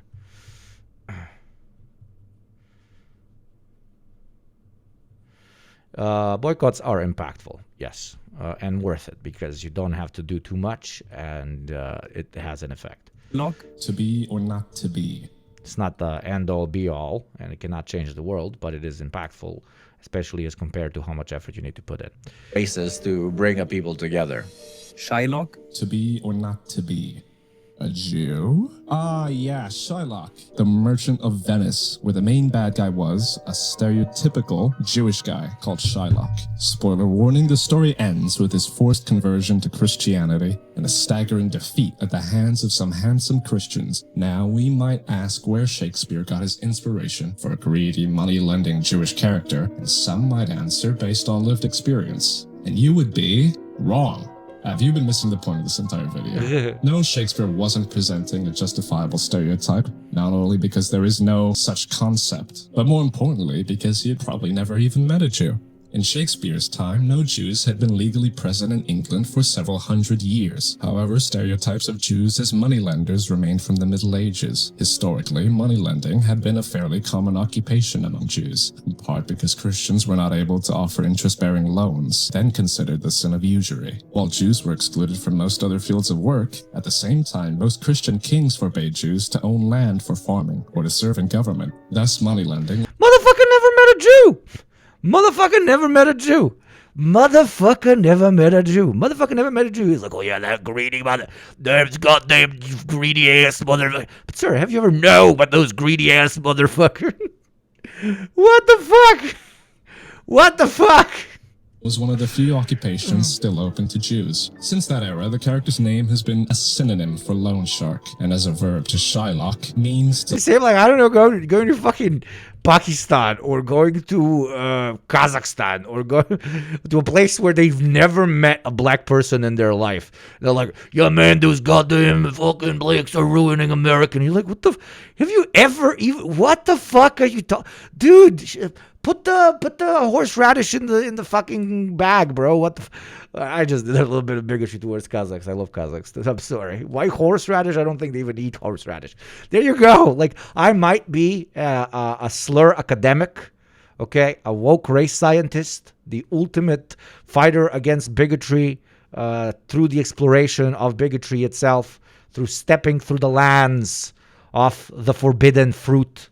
I denounce the fruit, but I'm not that good at it. I don't even know. I was like, okay, Kazakhstani, say something bad about Kazakhstani's horseradish.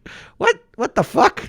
Thank you, Abortion Now, for the 5 gifts. Thank you for supporting the show. We have passed 1 hour and 30 minutes. Kind reminder to everyone that we are very close to potentially gambling today. We want to finish this month, the 2 years of streaming with 3,000 subs. I have no other pitch to give you on why, because it would be a great success for somebody as niche as myself that has built, I believe, an incredible community together with the community itself to be able to reach such numbers in only 2 years of streaming on Twitch, out of which, like, for only 6 months, we've actually, like, properly actively streamed. So that is pitch number 1. It would be just very base to reach 3,000. Pitch number 2, the only place I had so many pitches, dude. Pitch number 2, we are doing an ethical react off my own content. So the only ethical stream on the planet. Pitch number 3, if we reach this number, we will be able to gamble, which will allow you to make me lose money so that you guys can have more subscriptions, and you can punish the evil streamer man.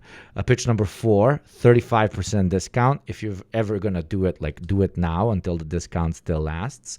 Pitch number 5, Western taxpayers. What the hell, bro? What the hell, bro? What the hell, bro? Only 3 today. Thank you very much to those 3. There's 500 people here, and you're telling me only 3 Westerners right now in chat that can afford to pay their taxes. I know you're all swimming in the money. Don't fucking do this to me. And yes, those are the five main pitches.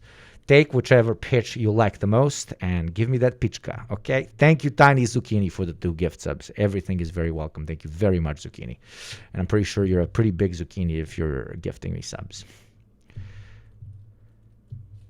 Lend money at exorbitant rates. In addition, the phrase pound of flesh has also entered the lexicon as slang for a particularly heavy or unpleasant debt. So yeah, a lot of the stereotypes, even the slurs, can come from completely fictional depictions of a group of people, often written by someone who's never even talked to a representative of said people once in their life.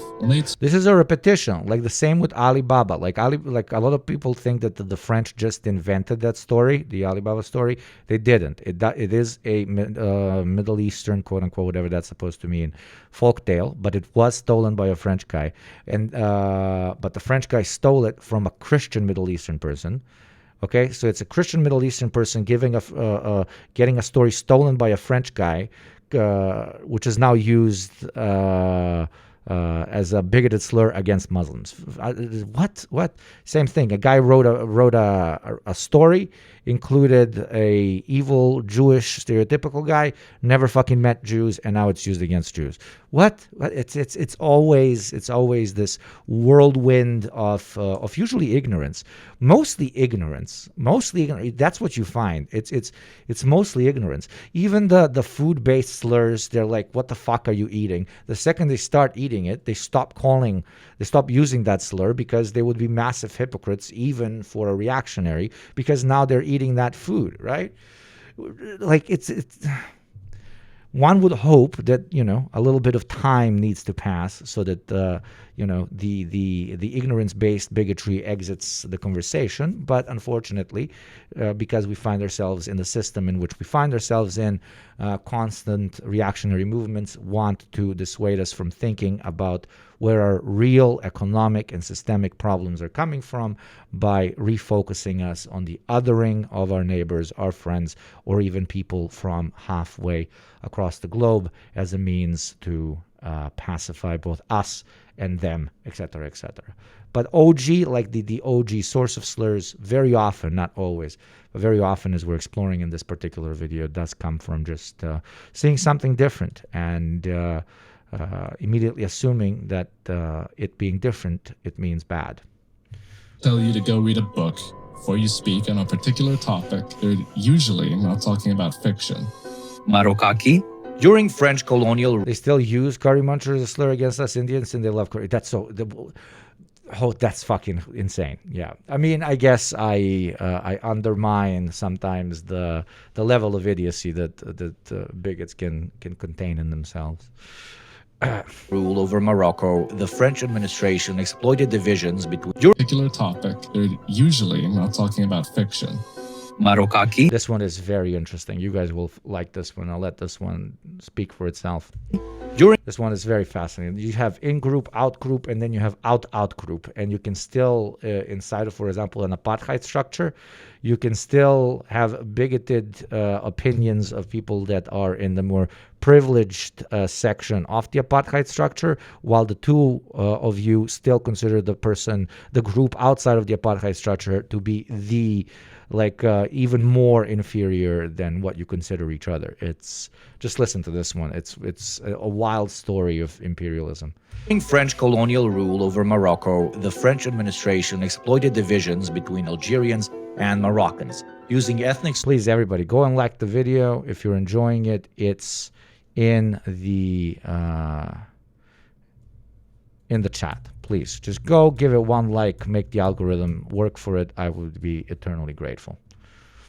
Administration exploited divisions between Algerians and Moroccans, using ethnic slurs to foster distrust. Marokaki may have evolved from French soldiers' mocking pronunciation of Marocain. Okay. Some argue it comes from the Arabic Marakshi, meaning from Marrakesh, but twisted into a slur. After independence, Algerian and Moroccan governments clashed over borders and political influence in the region, where the slur found its political use. This wouldn't be the end of the slur's story, though.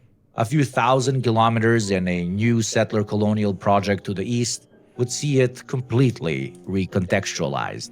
In Israel, unlike its usage in North Africa, it reflects internal ethnic tensions between Ashkenazi European and Mizrahi Middle Eastern and North African Jews. It's basically used to demean Jews of Moroccan descent. After 250,000 of them moved to Israel as the settler colonial state was being established, Moroccan Jews were and continue to be often underrepresented in administration and high-paying jobs, while being generally depicted as uncultured and violent. Israeli hyper-right-wingers like Ben Gvir used the phrase as a rallying cry for the Moroccan Jews against the establishment as a means to push attention away from the Palestinian plight or class issues into an internal caste battle of the apartheid state. It's a country so steeped in ethnic-based division that even after the complete disenfranchisement of the Palestinian, they somehow still manage to fight amongst themselves on who gets to be on top. You might think you're superior to another group, but someone out there definitely thinks they're superior to you. The whole game is rigged. None of it makes any sense. Wop. The term has been long used as a racial slur against Italian immigrants and Italian Americans, but its origins and context are often misunderstood. According to the Merriam-Webster dictionary, the word first appeared in the United States. The previous story is very interesting because, yes, you can have someone that has experienced ethnic-based bigotry used against them, turn around and then use ethnic-based bigotry on another group. That contradiction has always been incredibly fascinating to me. I cannot understand how somebody who has even once in their life, I genuinely cannot understand it. Because logic implies if even once in your life you feel that very, very disgusting, fucking skin-crawling feeling of being othered just because of who you are, and after feeling that, you manage to turn around and do it to another person, to another group, to another form of generalization, dehumanization, etc., I cannot explain it to myself. I cannot explain it to myself. I guess it is cognitive dissonance. But it doesn't only happen in Israel, right? It doesn't only happen in Israel. It happens fucking everywhere. Obviously, in Israel, everything is on steroids because it's a fucking settler colonial state. In its active phase of colonizing. But, yeah. In 1908, tracing back to the southern Italian dialectical term, guapo. This term derived from the Spanish. And it doesn't even have to be an ethnic thing, right? I do not understand, for example, if we're talking about the States, like a male of color, being slurred against, being othered, and then I don't know, turning around and othering all women or all trans people or whatever, right? Like, how do you not? How does that not immediately resonate in your head? That you're doing to others what has been done to you? How does that not like immediately click? It is I do not understand. Help me understand it. How does that not immediately click? How can you be called, for example, you're Mexican, even if we concentrate only on ethnic slur? How can a Mexican constantly be called a fucking anti-Mexican slur and then turn around and call black people a slur? How, or vice versa? I don't care who's doing it to who. The principle of the matter is what's fucked up.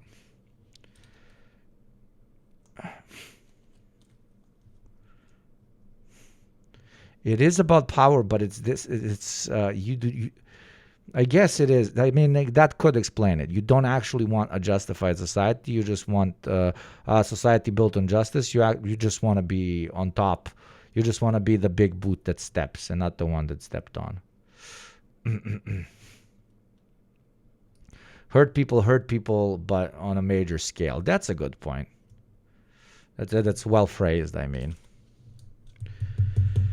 Speaking of hurting people, don't you want to hurt me? Don't you think I'm guapo and you want to hurt me? Well, subscribe, bro. Let's hit that 2,700. Look at that. Look. That's 2,700. So we can gamba. That would be so good, dude. That would be so good, dude. Dude, that would be so good. Did I mention that? That would be so good, dude. 35% off. Holy mother of God. The amount of gamba we can do at 35% off. And by the way, the last person that drives us into gamba can gamba the full amount. If they want to, of course. They don't have to. If you don't understand how gamba works here, ! Gamba. I'm not only the most ethical streamer who only reacts to his own content. I've also found a way to legally gamble on Twitch. Dude, I literally need to become the CEO of Twitch. I am inventing new genres here every month. Okay? I'm literally inventing new genres every month. And I'm not even a 1K Andy. Imagine what I could do with 1K. Oh my God. What I could do if I was a 1K Andy. It would be over for Twitch, dude. Back to the southern Italian dialectical term, guapo. This term, derived from the Spanish guapo, meaning good-looking or dandy, originally carried connotations of a boastful, swaggering man, a characterization that evolved over time. In southern Italian dialects, though, particularly Neapolitan, guapo was pronounced similarly to wapo, with the final vowel often reduced to a schwa sound, making it sound like wop to English-speaking Americans. Historically, guapo described a flashy, sometimes arrogant... 1K by 2026. What the? We're 1K 2026 to May. 2026 May, we're 1K. We're already almost 3K subs, dude. This community is gonna be more hung than a horse, dude. Used among friends in Naples. When Italian immigrants began arriving in large numbers in the late 19th century, the term was adopted by older Italian communities to mark a newer... And no, I'm not being cocky. I can just read the numbers, okay? I can read the room, but I need your help in order to make it, okay? Poorer arrivals before being... Especially the fucking Western taxpayers. Where...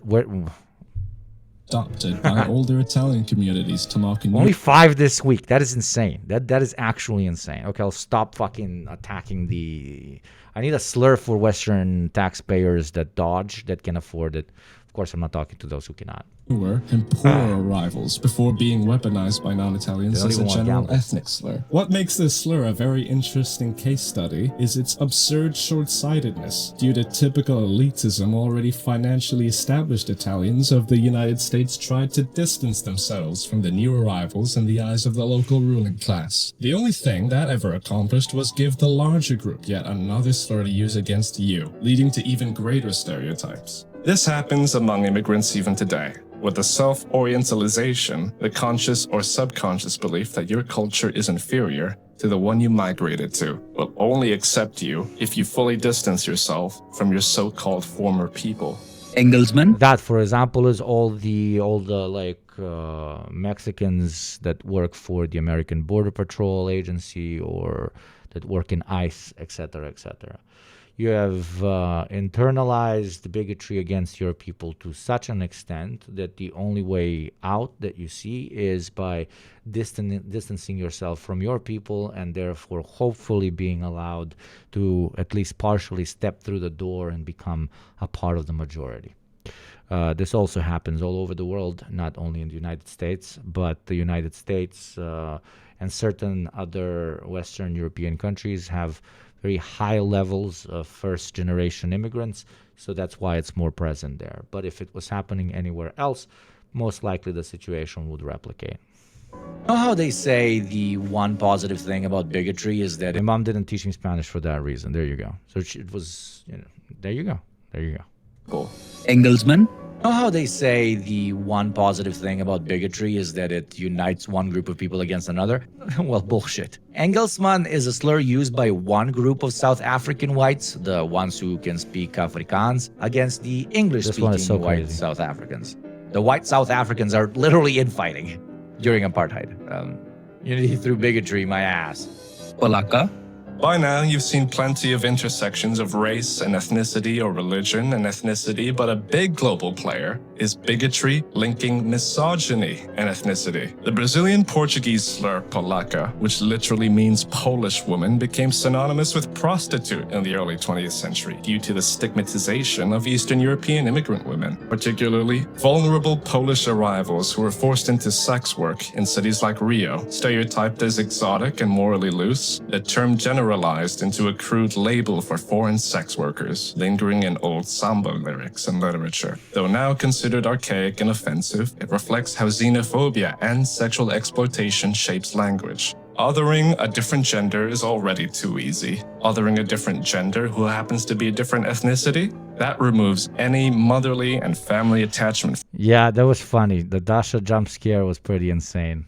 It was pretty insane Wow editing, honestly. Typed as exotic and morally loose, the term generalized into a crude label for foreign sex workers, lingering in old samba lyrics and literature. Though now considered archaic and offensive, it reflects how xenophobia and sexual exploitation shapes language. Othering a different gender is already too easy. Othering a different gender who happens to be a different ethnicity? That removes any motherly and family attachment from the subject, making it easier to dehumanize them. For example, it's much harder for a bigot to say that all women of his nation are sluts, because that includes his mother, his sister, maybe even his daughter. But to say it for another nation, well, anything goes.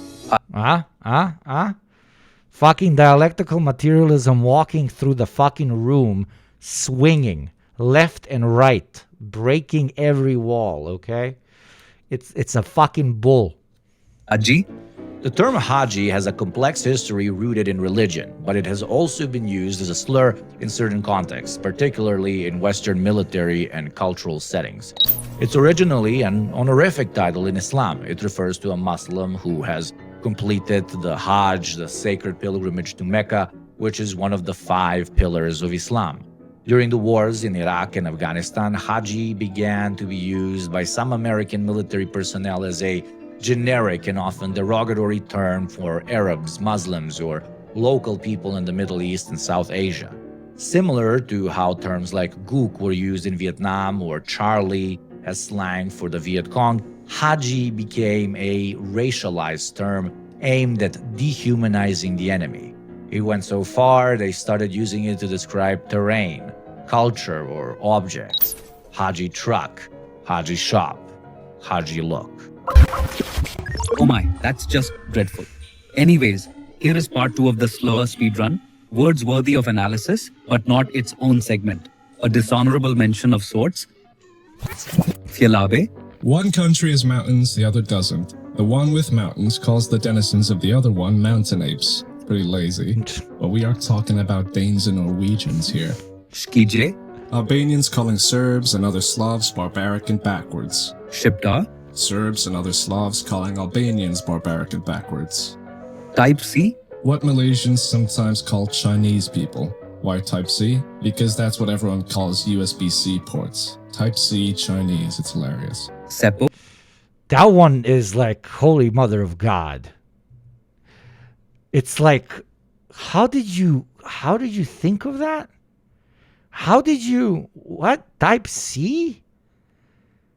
Because of the charger?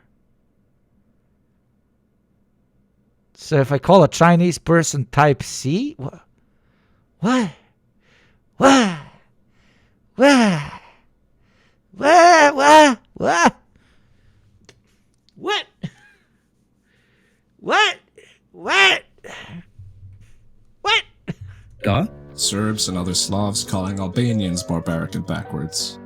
Type C? What Malaysians sometimes call Chinese people. Why Type C? Because that's what everyone calls USB-C ports. Type C, Chinese, it's hilarious. Seppo? One of the most creatively vulgar slang terms for Americans. Originating from Australian mockery, it's, a rhyme. I must say I did not know this one. This one is kind of similar to the Type C one. Like, holy mother, like you put in this much thought? Wow. For Americans. Originating from Australian mockery, it's, a rhyme. Septic tank rhymes with yank. And Seppo is a shortened form dropping the tick tank, but keeping the sewage themed jab. So I guess it calls Americans full of shit. But like the way, like, okay, so what are we thinking here? So the reason we can call them a septic tank is because it rhymes. Okay. I mean, obviously not okay, but you get my point. So yank septic tank, it rhymes. So why are you now transforming it into a word that does not rhyme with yank? Seppo. Let me repeat myself. The reason the slur works is because it rhymes with yank, but now you're proactively removing the part that's rhyming. So how does it doesn't work anymore? It doesn't work anymore.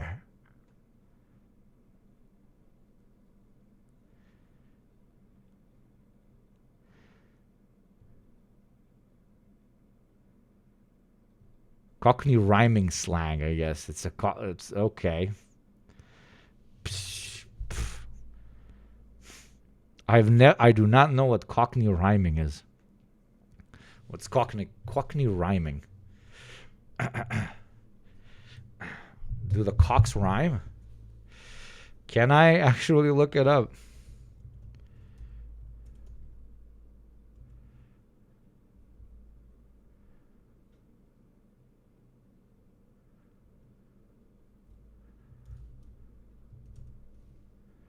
Cockney A new rhyming child soldier. slang. Subscriber.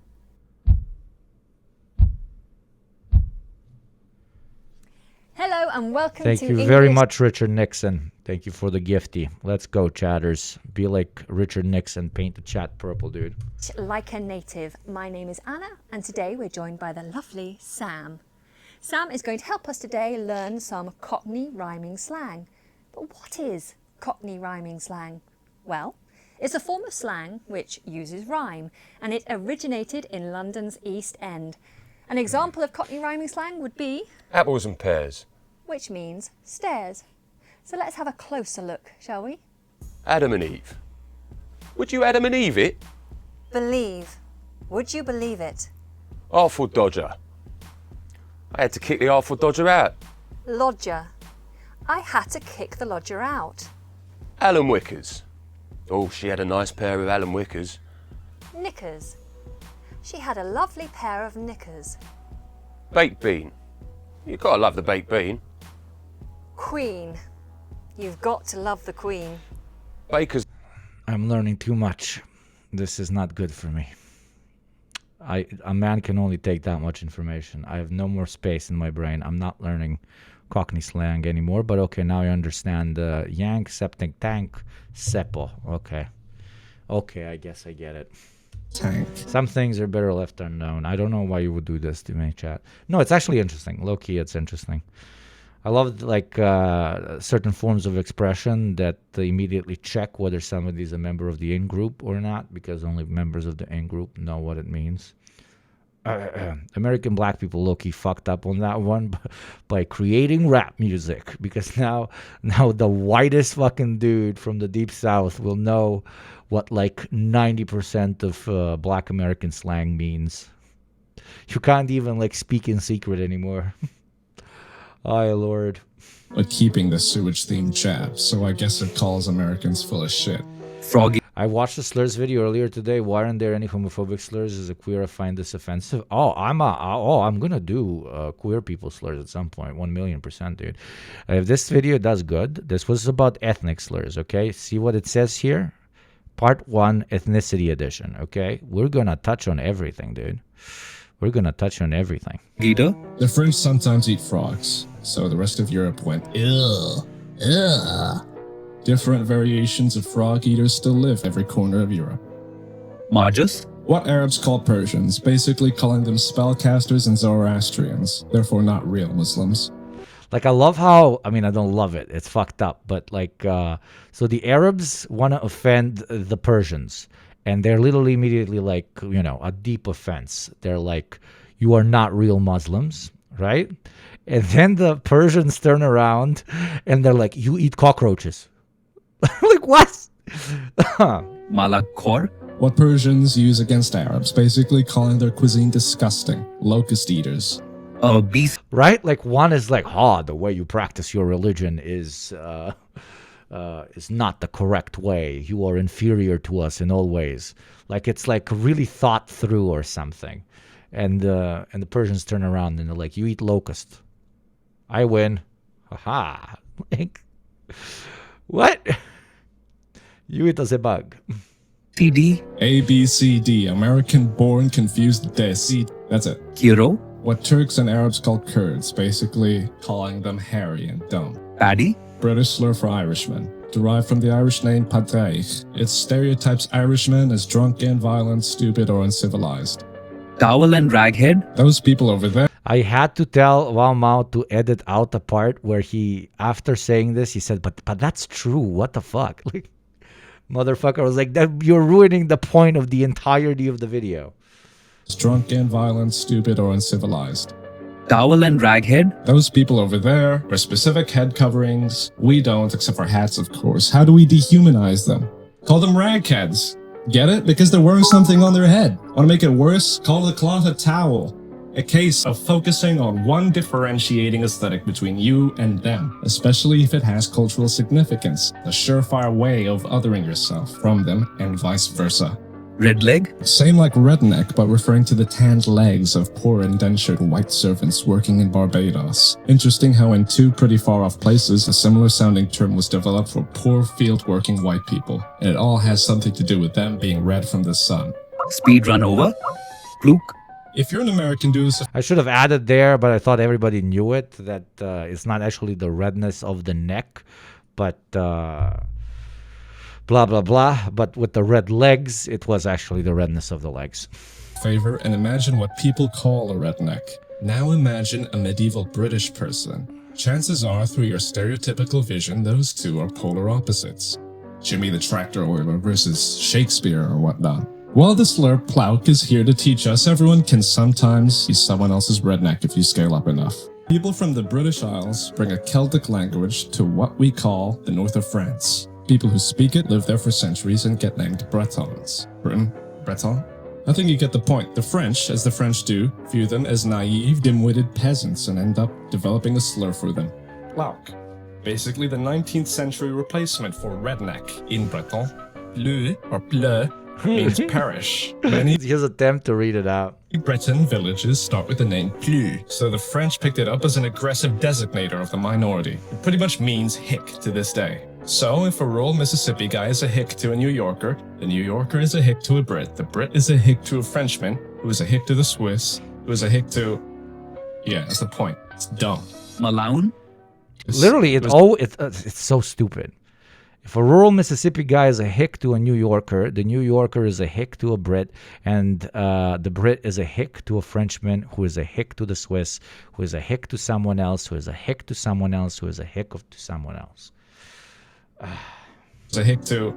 Maybe, I don't know, we should break that chain. You have nothing to lose but your racism chains. Rah, rah, rah.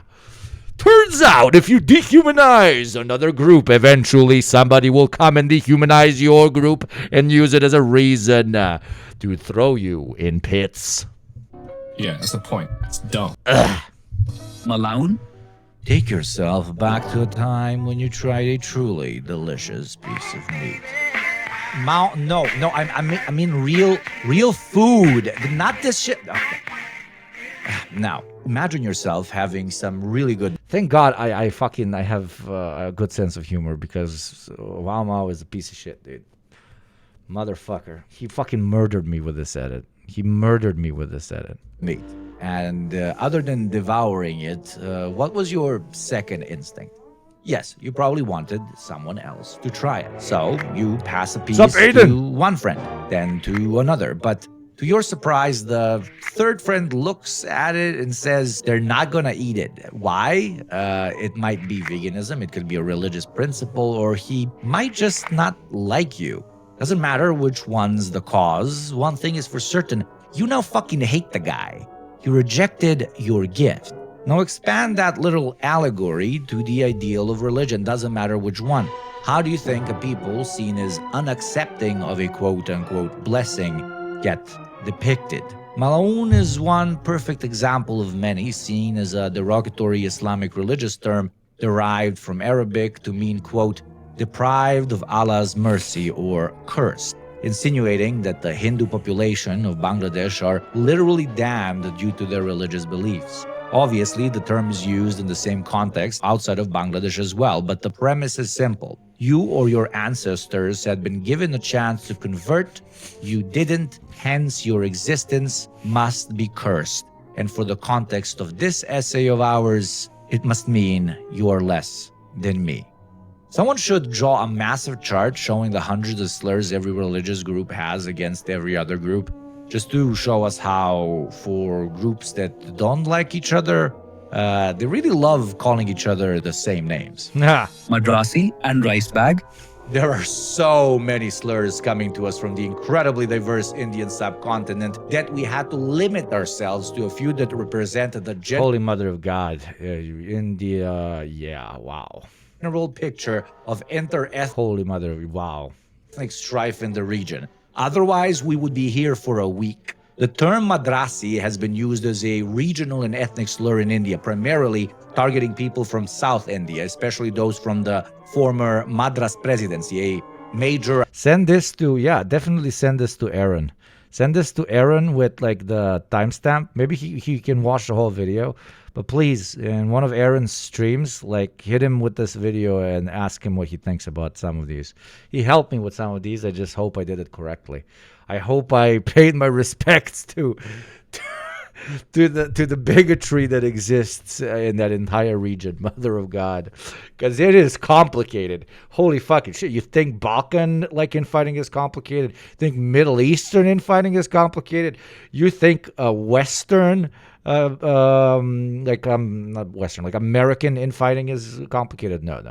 Dude, you know nothing. From South India, especially those from the former Madras Presidency, a major administrative region during British rule in Tamil Nadu, Andhra Pradesh, Telangana, Karnataka, and Kerala.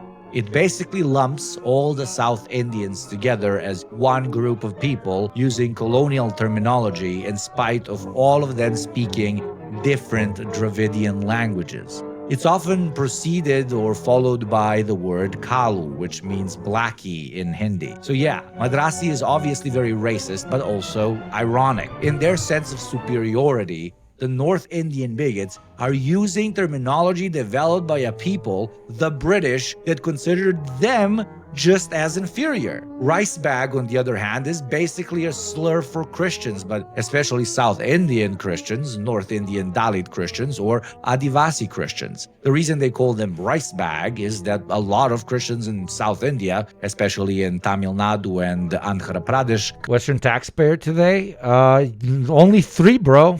Only 3. And we can Gamba. We're so close to Gamba. We are 67 away from Gamba. But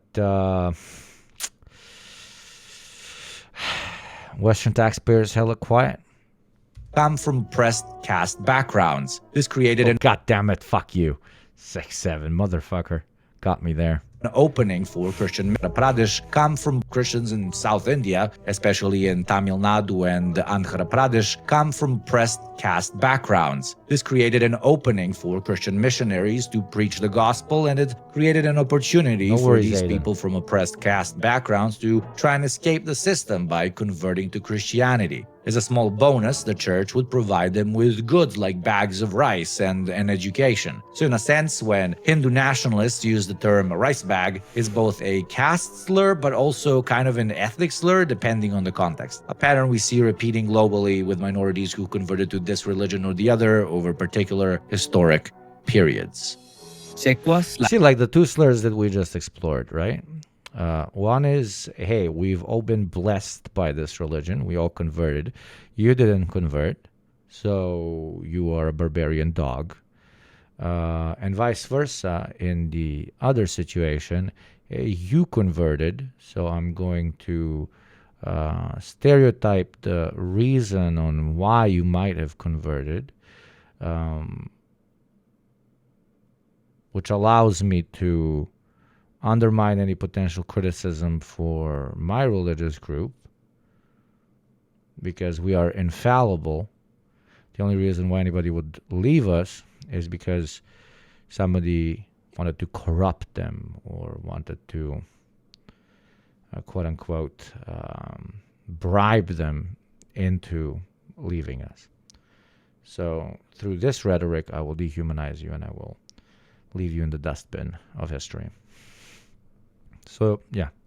One, hey, why didn't you convert? So this is what we're going to call you. And the other one is, why did you convert? So this is what we're going to call you. Both, to an extent, equally reactionary. Chekwa. The term Chekwa is a derogatory slur used in the Philippines to demean individuals of China. Oh, yeah, he loved this one. He literally texted me and he was like, how the fuck did you find, how do you know about like what racist Filipinos say? And I'm like, dude, I know everything. Have you watched the video? Have you read my script?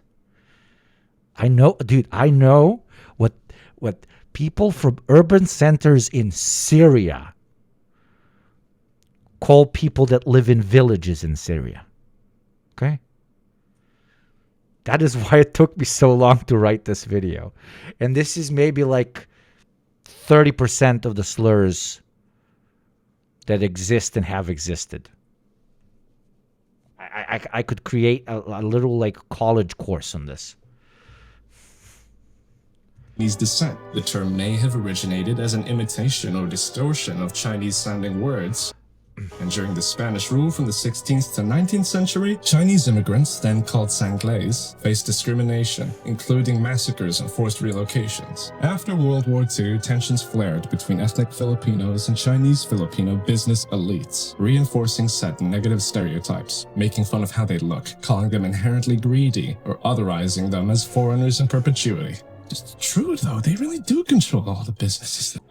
He couldn't help himself. He had to add that. Literally competitive racism. I know you guys are joking, but like somebody researching Rome does not make them a supporter of the Roman Empire.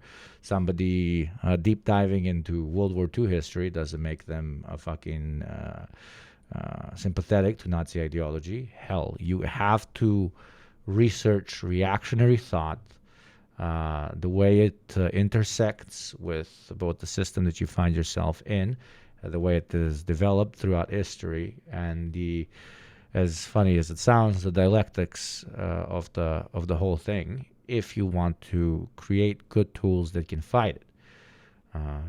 If the other army is using AK-47s, we got to invent our AR-16s, okay? And in order to properly, not simply through herder, me offended, herder, or why you say this, me so offended, type of response towards bigotry. I am trying to give you tools here that you can use to not simply react to their reactionary mentality, but call them objectively fucking stupid. Call them objectively fucking hypocrites. Call them objectively unscientific. Call them objectively incredibly unoriginal. Call them objectively lost in the way they see culture, ethnicity, the world, right? We don't have to simply be like, oh, this is bad because me feel bad. This is bad because it makes absolutely no fucking sense, right? And that is why we need to explore these topics, no matter how uncomfortable. Especially when they so eloquently prove to us that we're on the right side of history when looking at these concepts as not only outdated, but, sorry for repeating myself, incredibly fucking stupid. Incredibly dumb.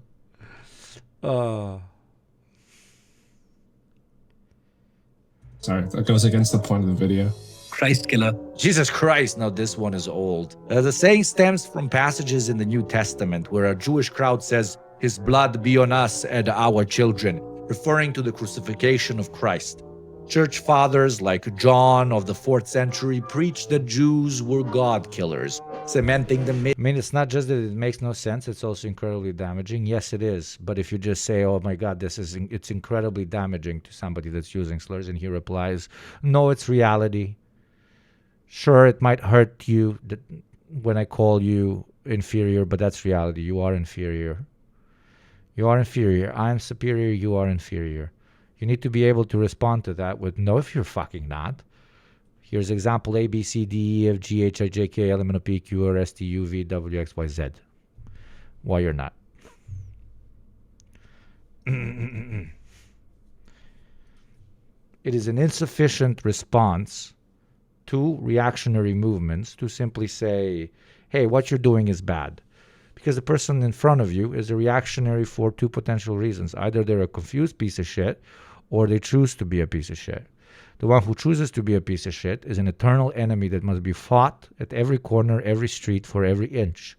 The second category must be converted, either through rhetoric, education, or forcefully removed from places in which they can do great damage. Okay? First option, education. We need to be educated on the topic. We need to fucking de-radicalize them on the topic of in this case, an ethnic sense of superiority, no matter who they are, by explaining to them that for the last 10,000 years, everybody under the sun thought they were superior to the other one. It's very simple. Be like, you know, and many other forms of argumentation that I've covered in this video and in this now 2-hour and 23-minute conversation. Thank you, Yossarian, for your Developing World taxes. As always, Developing World chatters hold up the entirety almost of the sky, while only 3 Westerners have paid their taxes on this day, and only 5 this week. We ain't never gambling at this rate, goddammit. There you go. Prove it. Prove it more. Developing World chatters. Prove it more. There you go. Snark coming in with a $5. Proving yet again. Developing World taxpayers always pay their taxes. I should maybe have a counter for Developing World taxpayers just to show First World taxpayers how much they're failing.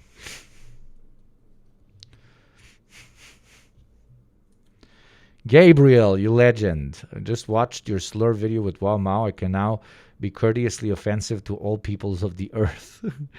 I know you're joking. That was the intention of the video is the opposite. POV, you are on the end of every right-wing conspiracy theory ever. Labeling Jew on every topic. Myth in Christian theology. The Christ killer accusation gave way to other myths, like the idea that they drink Christian kids' blood for rituals and stuff, Too many pogroms, and World War II later, it's still used by white supremacist groups all over the world. The Vatican itself, if you're Catholic, officially rejected the Christ killer charge in 1965, stating that, obviously, might I add, Jews cannot be held collectively responsible for the events described in the Old Testament. Not like what a religious organization says about an ethnicity matters, but still, I thought it was worth mentioning that even the organization that originally helped create the slur no longer wants anything to do with it. Maybe next time someone says an ethnicity killed God or the Son of God, take it with a grain of salt?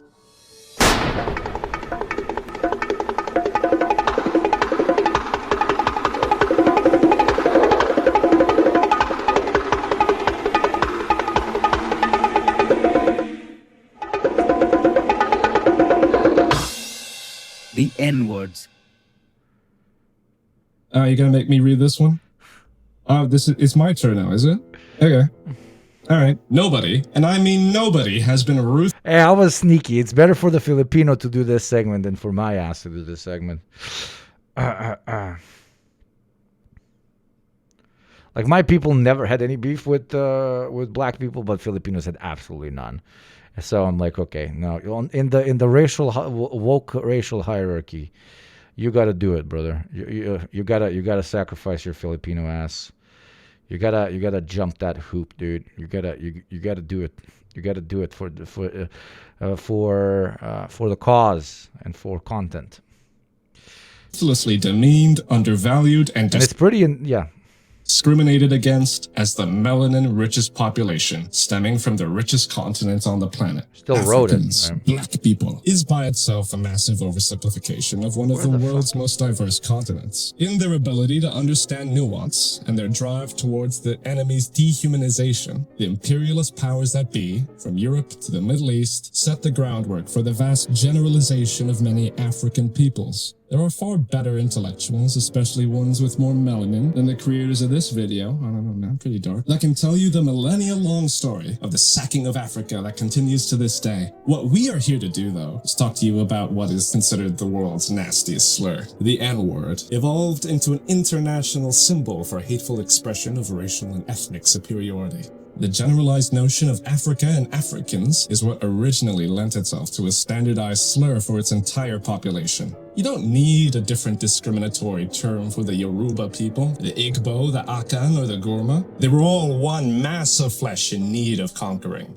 And as that flesh filled thousands of slave ships, they became one, not only in the eyes of their enslaver, but amongst each other, in this new struggle waiting for them for generations to come, far away from home. As centuries passed, leading to the modern era, the N-word solidified itself as arguably one of the most dehumanizing expressions on the planet. It also spawned many offshoots which targeted specific aspects of the black experience at the time. The N-word in particular carried so much unfiltered, hateful bigotry that while it still mainly represented hatred towards black people, it also became a universal tool for calling someone subhuman. In the most radical racist circles on the planet right now, that's exactly what the word means. You simply add a stereotypical geographic attribute of the people's land, or say something they do with their food, or style of dress, and you have unlimited racist ammunition. Arabs? Sand N-words. Asians? Rice N-words. Russians? Snow N-words. This incredibly loaded term seems to have organically evolved itself into the unilateral benchmark for bigotry. And while that is obviously incredibly disgusting, it also reveals the very irrationality of slurs themselves. They don't follow with logic or meaningful critique, but with projection, fear, and ignorance. Slurs by nature are lazy. They reduce the complex, the nuanced, the ancient, and the rich into something a frightened mind can process and control. And yet, by using the N-word as a template for degrading others globally, what's been exposed is not just the depths of anti-blackness, but how foundational that anti-blackness is to systems of global oppression. It's no coincidence that a term born out of colonial violence and slavery now serves as a shorthand for dehumanization in general. It speaks to how blackness was and still is constructed as the bottom layer of an insane racial hierarchy. a reference point for inferiority. And so, to insult someone anywhere in the world is to compare them to that position, to black people. That's not just hatred, that's systemic. Conclusion. But here's the paradox. In all its violence, has also revealed the truth of solidarity. Because if they can twist it to insult the poor... Listen, chat. Listen. Listen, okay? Turn off the TikTok brain. Turn on the lizard brain, okay? But here's the paradox. In all its violence, has also revealed the truth of solidarity. Because if they can twist it to insult the poor white, the Southeast Asian farmer, the Middle Eastern refugee, then what they're really showing is that the tools of bigotry are so adaptable, it's only a matter of time before they are twisted and pointed at you. When something means everything, it means nothing. So let the slurs rot under the weight of their own emptiness. Let them be reminders, not of who we are, but of how terrified the oppressor is of people they cannot understand, cannot categorize, and definitely cannot erase. Dum-dum-dum-dum-dum. I hope you guys enjoyed the video. I hope you learned something.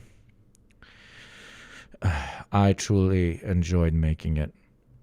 And especially that last argument. We've made all the other arguments thousands of times. It is irrational. It is stupid. It is evil. It is immoral. It is unscientific to other a fellow human being based on their form of dress, their skin color, their faith, the food they eat, the type of animal they ride, and so on.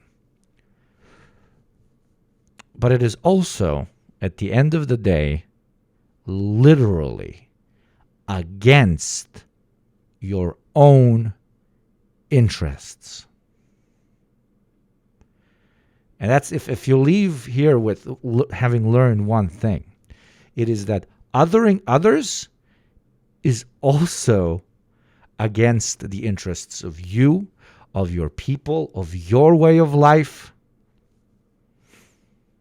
because eventually it will be redirected at the way you dress, the type of animal you eat, the type of animal you ride, the type of God you pray to, the shape of your nose, your mouth, your eyes. So yes, let's keep making the argument against bigotry on the basis of ethics, morality, rationality, science, goddammit. But let's also remind everyone out there, including ourselves,